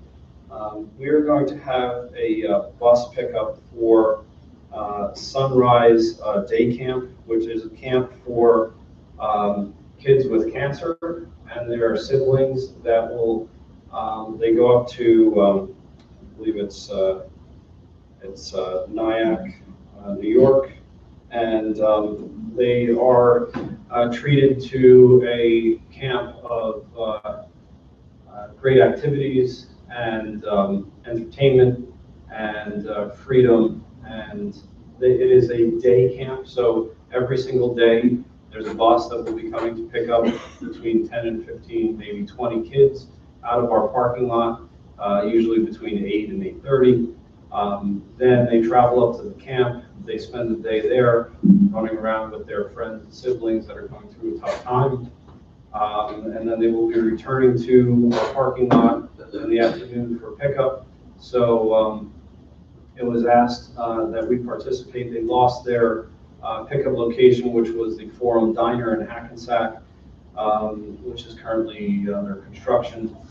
So they needed a location that they could have their kids picked up. So I'm glad we were able to do that, and I think it's a great thing for the town. And I know that they will appreciate our participation in that. So that's all I have for tonight. And let's go on to the administrator's report. And I know before I send it to the administrator, I'd like to thank Bob for working out all the details. That is, oh yeah, that's, so I'm taking it back. I have one more item. So thank you, Bob, for taking care of the logistics that were related to that. It's actually a pleasure. Thank you. So at this time, before I close with my report, we do have to offer, so I'd like to make a motion to offer a conditional offer of employment to Kathy Cerisi, who will serve as our,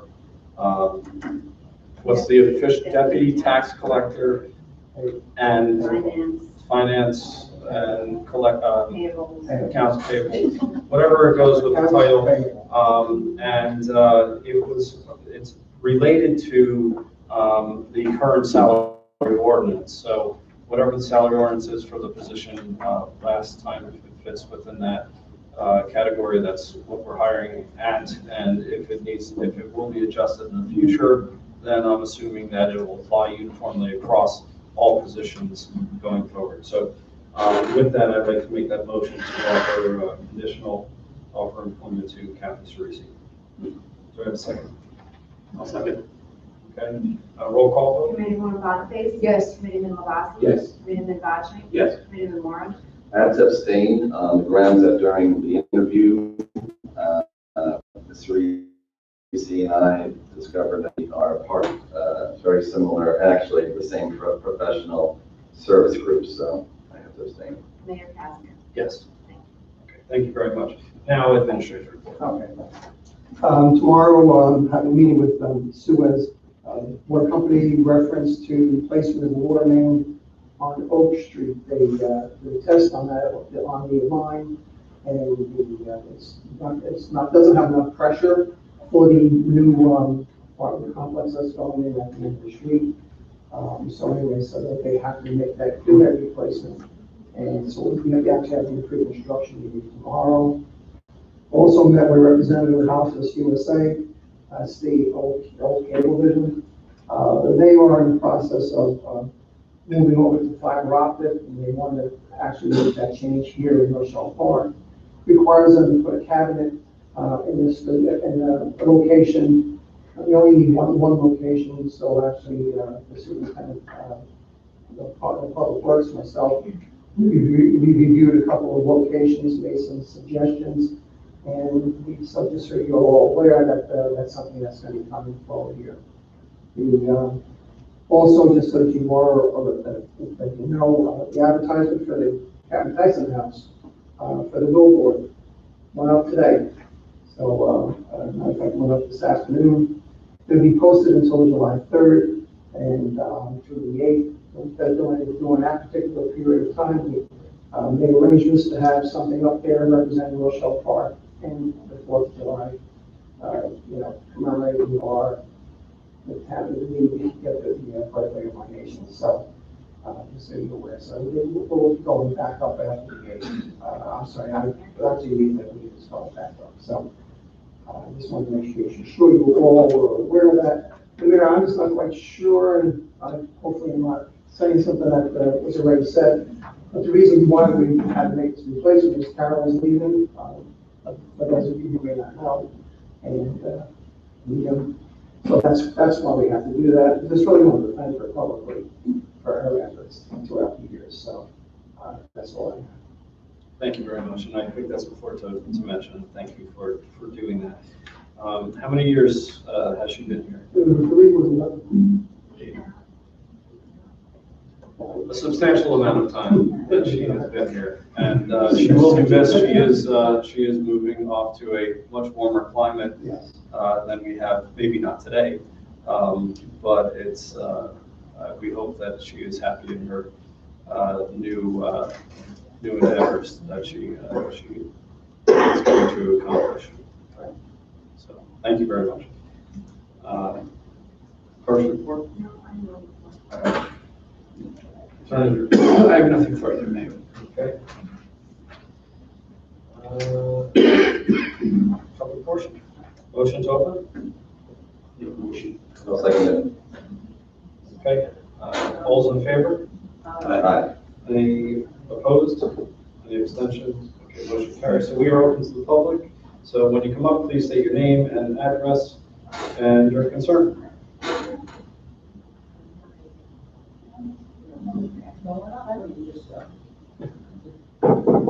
We have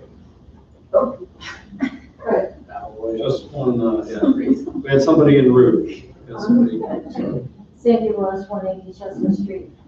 First of all, I want to say the library's extended their hours and we're now open on Sundays and later on Saturdays. So it's good news for everybody in town. Second of all, about the PTA and the fire inspection, I don't know, you the fire delays, I remember we talked. That fire prevention is different, but you can Oh. go ahead. We talked about it at the work session, they charged the PTO $75 for inspection, and they didn't used to charge the PTA. And somebody was gonna address that, and I was wondering if they did. We, It was discussed. It was discussed with Mr. Demond.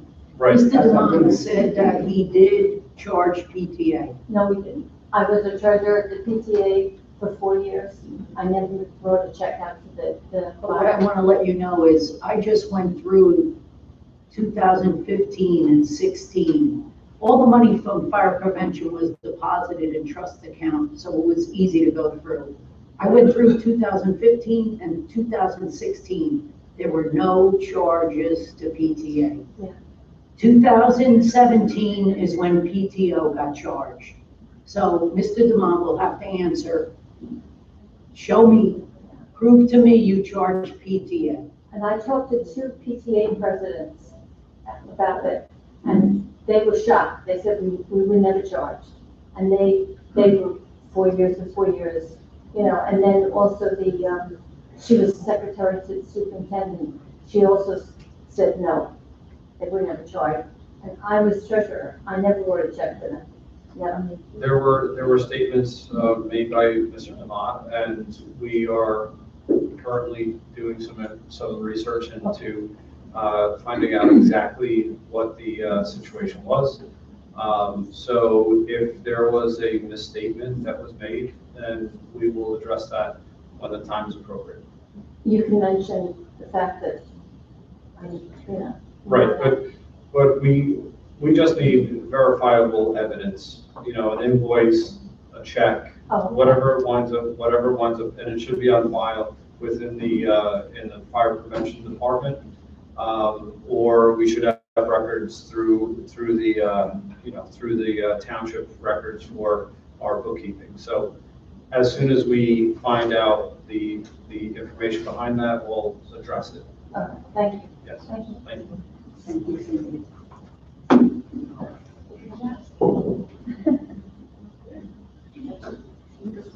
Carol Schmidt, Outlook, Beak Street. May I address Mr. Davies? Through the chair, absolutely. Thank you. Would you repeat what you said about the Tyson House? Yes, that I didn't understand. there's an advertisement up there that the the house will be going up for auction Where is the advertisement? on the billboards. Oh, on the billboards? Yes, on the Oh, okay, I billboards. didn't understand where the advertisement. I'm sorry, maybe I didn't say. Okay. Okay. Now, the second question is, pertains to property maintenance. I have a house around the corner from me that looks lovely on the front. The backyard, which butts my property, is horrendous. This guy is a hoarder. All right, so before you go any further, we would ask that you confidentially talk to Mr. Davidson. Okay, And Mr. Davidson will get some, if he has all to right, come. this is what I want to know. Right. This guy's been warned before. Okay. Is there, do we have your permission, or can we send somebody to your house Absolutely. to address the concern and look over Yes. the fence? Yes. Okay, Yeah, that's the only way we can, they can't so, go on. I know you can't go on the that property, okay, but So- you can see it from my property. well, we will send somebody out to take a look. Okay. I will get in touch with you guys. Excellent, Thank you very much. thank you.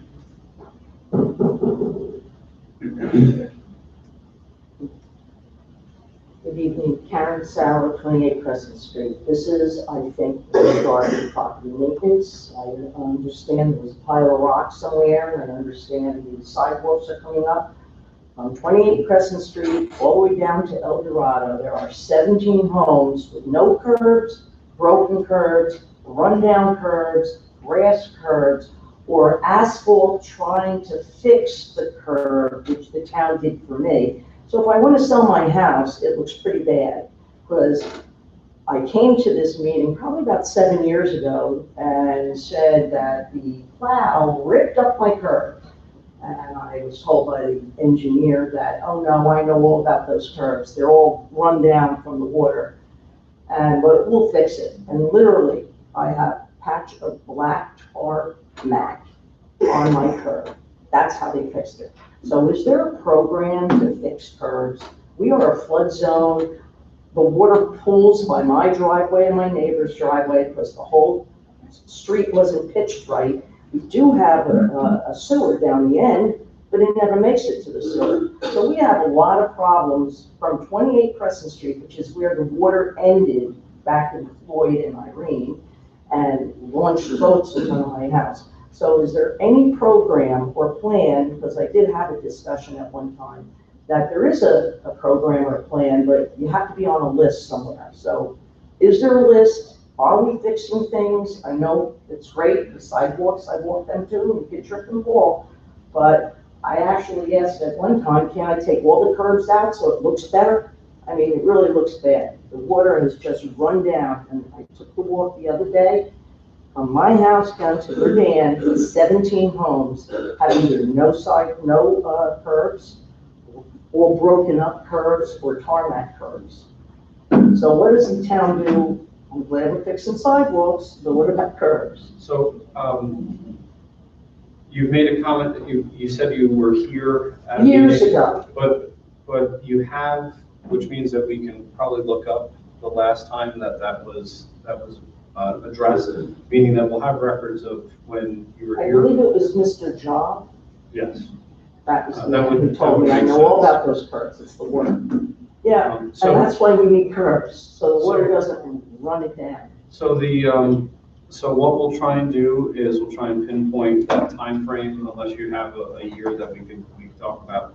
But, I if actually there- sat down with Mr. Davidson probably about 4 years ago, went and asked, and that's where I got this idea that they have a plan to fix the curbs, but, you know, I work on Wednesdays, I never get to come here, I leave work early just to make it, but I see I could have made it anyway. Yeah, But it's just one of those things. I've been there since '82, and I don't ask for much, but I do ask for my curbs not to be ripped up by my plow guy, who yells at me when I back my car out to clean the snow off, tells me I can't do that. I'm like, aren't I paying you to plow? I'm sorry. It's just getting old. It's very old. So And, what we can do uh-huh. is we can look up the time frame where this happened, possibly address the fixing of the curb. We do have a program which we are trying to implement right now, that as we are addressing streets and paving and all those things, we're trying to take a more complete look at what goes into those, and that's addressing some of the curb issues that are throughout the entire town, as well as possibly addressing some of the sidewalk issues at the same time. So those are some of the things that we can do through grant programs and all that stuff. As far as legal obligation, curbs and sidewalks, and I'll ask our attorney to address it, not to say that your curb isn't going to be addressed through some other means, but just to clarify what the obligation of the homeowner or the township. What's the response? The curbs will be the town.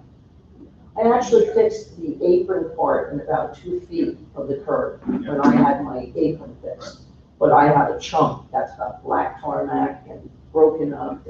And I'm serious, take a walk from Verdun up to 28 Crescent Street. I counted them yesterday, 17 homes. That's bad. I mean, 17, and I'm not talking just a broken piece, gone, And grass. it's not a unique thing for. But I noticed that other places got new curbs, nice paved, they pitched it wrong, the water just stops at my house and my neighbor's house. I can ice skate there in the wintertime. It was done wrong, and you can't go back and say, hey, you guys, you pitched the road wrong, because they're gonna laugh at you. But I really would like the water to continue down the street to the sewer line, which is where it's supposed to go.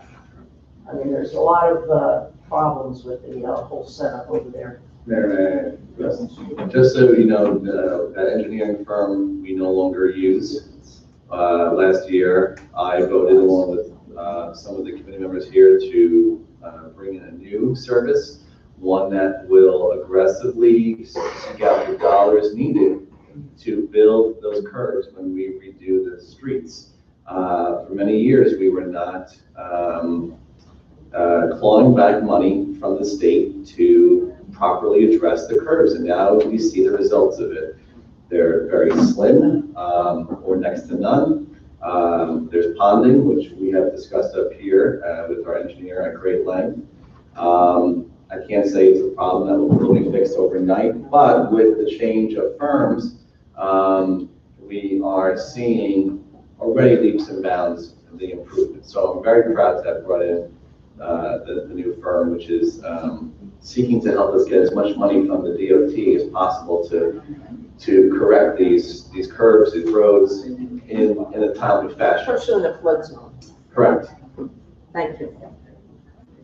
I think, just for the record, all members of the committee voted to continue on with that firm. Yes, but not last year. It was 2 years ago. 28. Well, this, And can we check and see if we have a set policy that, I mean, the curbs are ours, the plows are ours. Do we have a policy that the plows put something on them that protects them from ramming the curbs? Is there a? There's an edge, there's a plow edge that can be put on, but maybe we can put the tree barriers and see if that works. no. You know, it was the years of no curb work, and in 2015, I was sitting out there, went up to there and asked why we don't replace curbs, and I was told because the DOT grants don't pay for them. Well, when we hired the new engineer, we asked him, that they could be included. So it's just sad that so much grant money was lost. Was missed, lost. Yep. We're working on it, but you're one of many streets, I gotta be honest with you. I sneak around town, you may not see me, but I drive a lot of streets, and one of my biggest pet peeves is the condition of Rochelle Ave. I understand it's a county road, but we could have fixed them curbs. They're almost non-existent. Any other member of the public?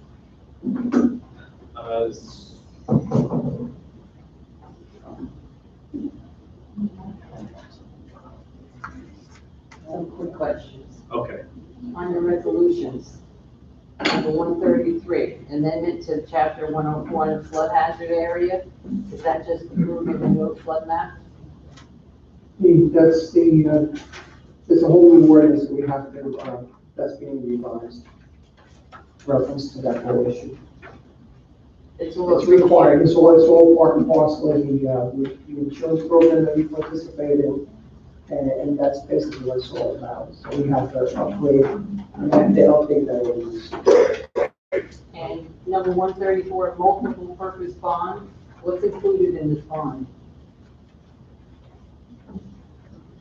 Yeah, that was the, that's what we discussed as far as maybe the actual multi-story happening. And, that's the one that deals with the, actually, the, streets. That's for Oldest Street? That was for, not for, oldest street is, Madison. that was Marinas and Madison as far as oldest street is for, if there's something else in there, and that's for the state. We're going to be applying to the state for oldest street. Okay? But that's what that's a multi-purpose fund. And 135, earned sick leave, is that for part-timers with the new law? That's the new law, yes. Every 30 hours, they get 1 hour? Yeah, that's that, yes. Okay, That's 3 days, like, 30 hours, yeah. 30 days. something like that. Okay, An hour of sick time after that. Yep. and now my question. 120, you had a meeting with the developer of 120, the State Street, about the no stoppage and everything this week? No, I was planning on, I'm sorry, Mayor, if I could, are you addressing me, Sam?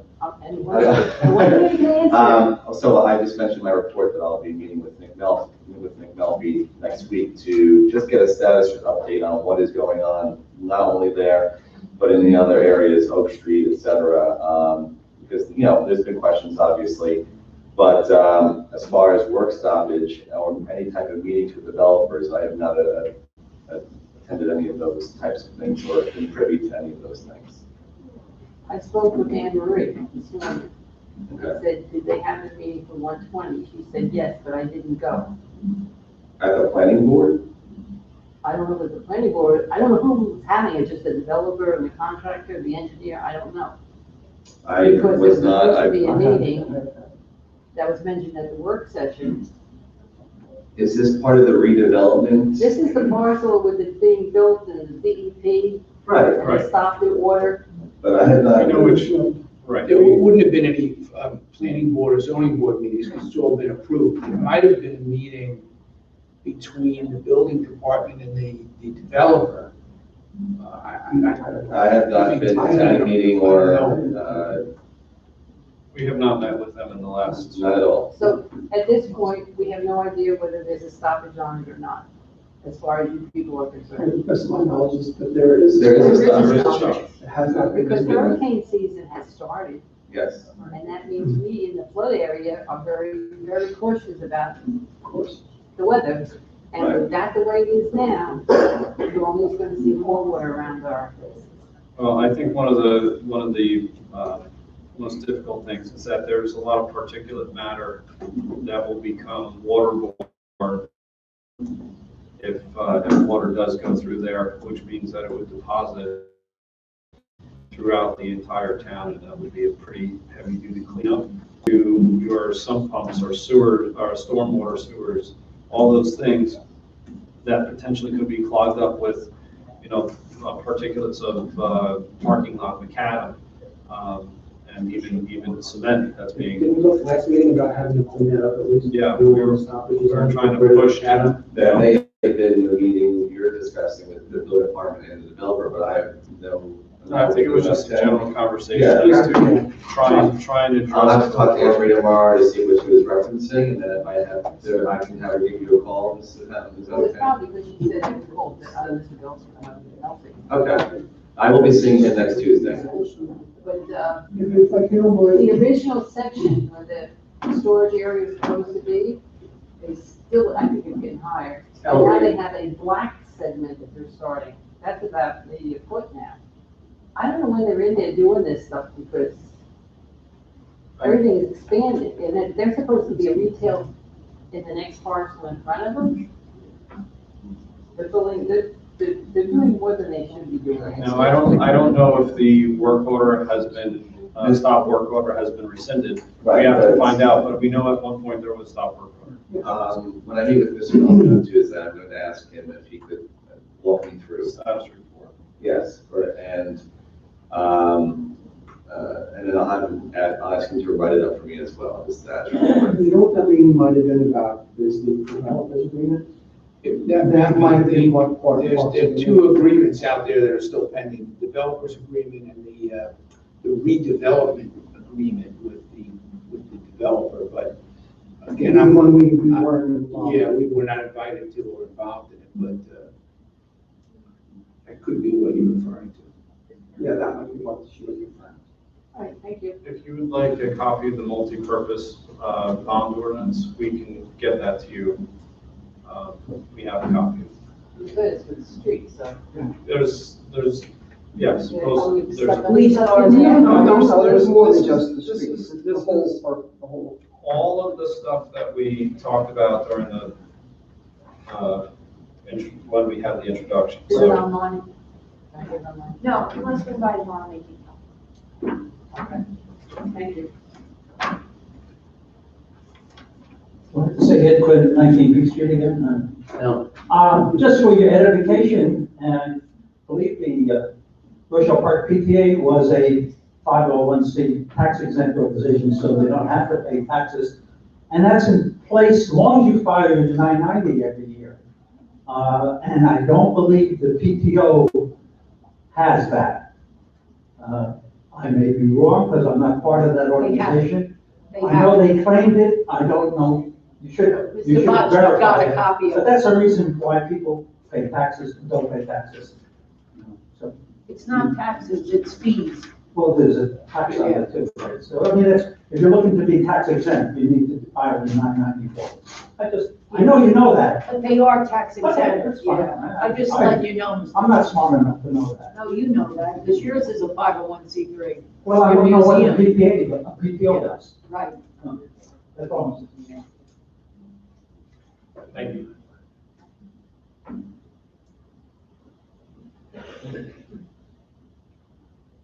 Amber Hassel, 40 Cars. I also wanted to make a suggestion on Chestnut in front of Carlock Field, like, you know, where it would be equal to it.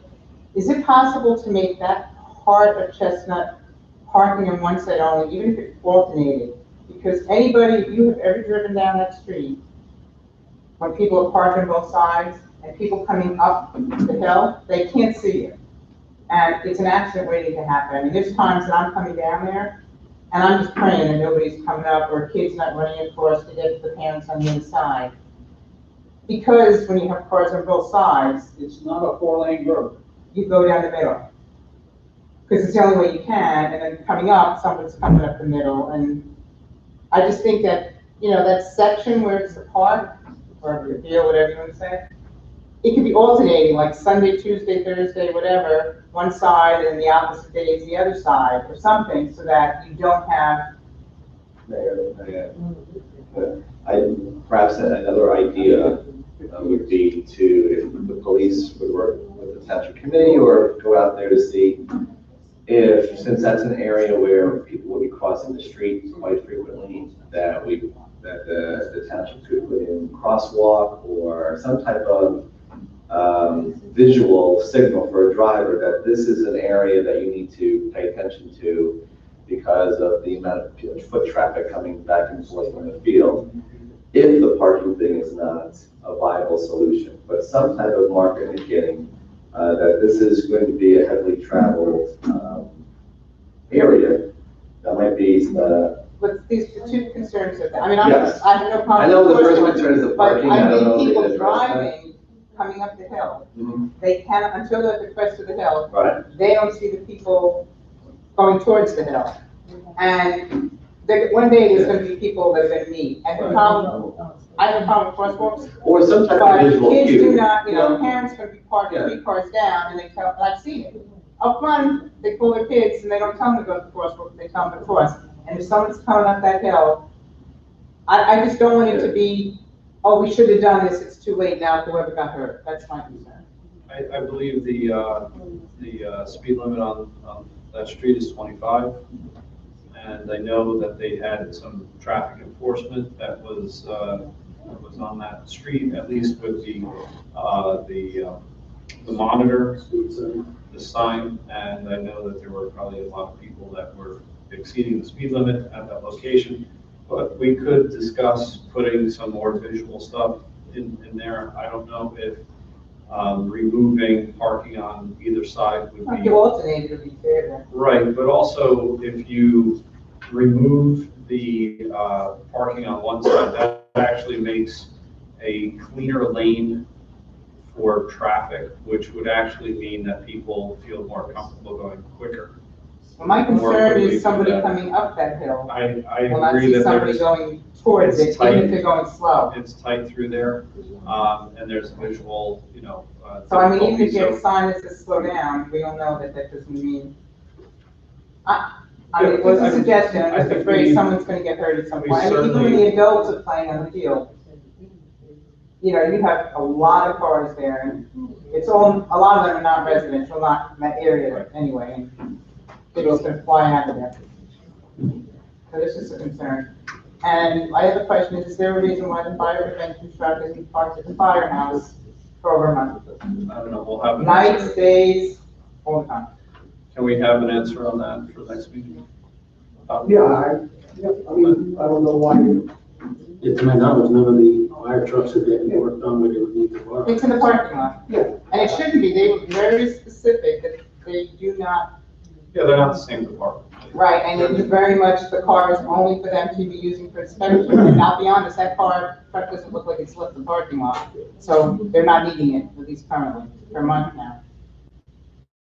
So, it's just something we need to look into. Thank you. Any other member of the public? Okay, seeing none, I will call for a motion to close the public portion. Make a motion. All right, do we have a second? Second. Okay, roll call. Committeeman Bonney? Yes. Committeeman Malasky? Yes. Committeeman Warren? Yes. Committeeman Dashner? Yes. Mayor Casper?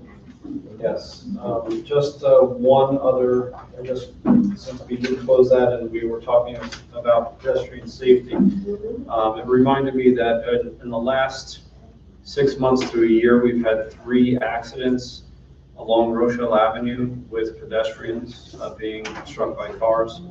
The last one was a couple of weeks ago, right in front of the church. Friday night, Four now. graduation, 4? Just four now. the kid was hit. Okay, so Friday 4. night. So 4 happening, so maybe this is something that we need to take a serious look at, because it's been way too often, and it certainly seems like it's becoming more frequent, so I think we need to address that issue before we go and have some more serious consequences, so. With that, motion to adjourn? Can I ask you a question? The community flagpole went up. Are we doing anything on it? Or is it just myself out there? What's happening is I actually ordered a flag for the township, a national flag, and so for now, if there isn't anything in there, the township flag will be up. Okay. No pride flag going up this year. We were listed in the record as flying a pride flag. You're not asking. I'm not asking you, no, I'm asking the mayor. We were listed in the record newspaper. I guess because we flew it last year, or we had it here. We have it posted out there, and there's been no action of the township committee to put it up, and I believe we have a procedure that was outlined that we do this at the beginning of the year. Is that something that we are going to abide by if that's the? I don't know why you're looking at me. Well, But we didn't install it at the beginning of the year. We're installing it at the middle of the year. Okay.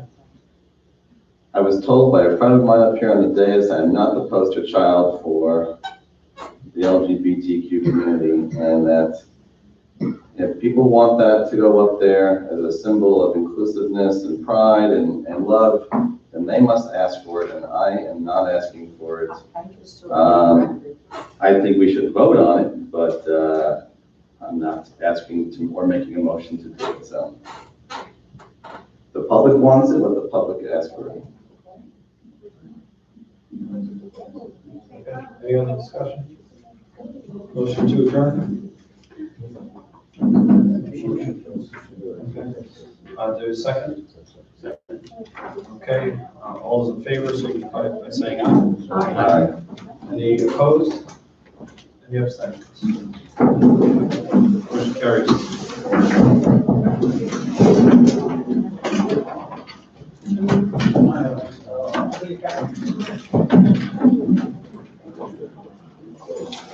Start getting old.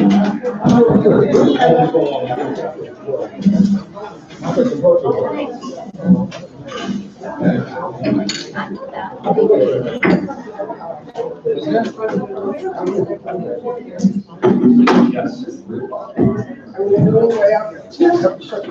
Recycling ordinance supposed to do all the programmatic stuff.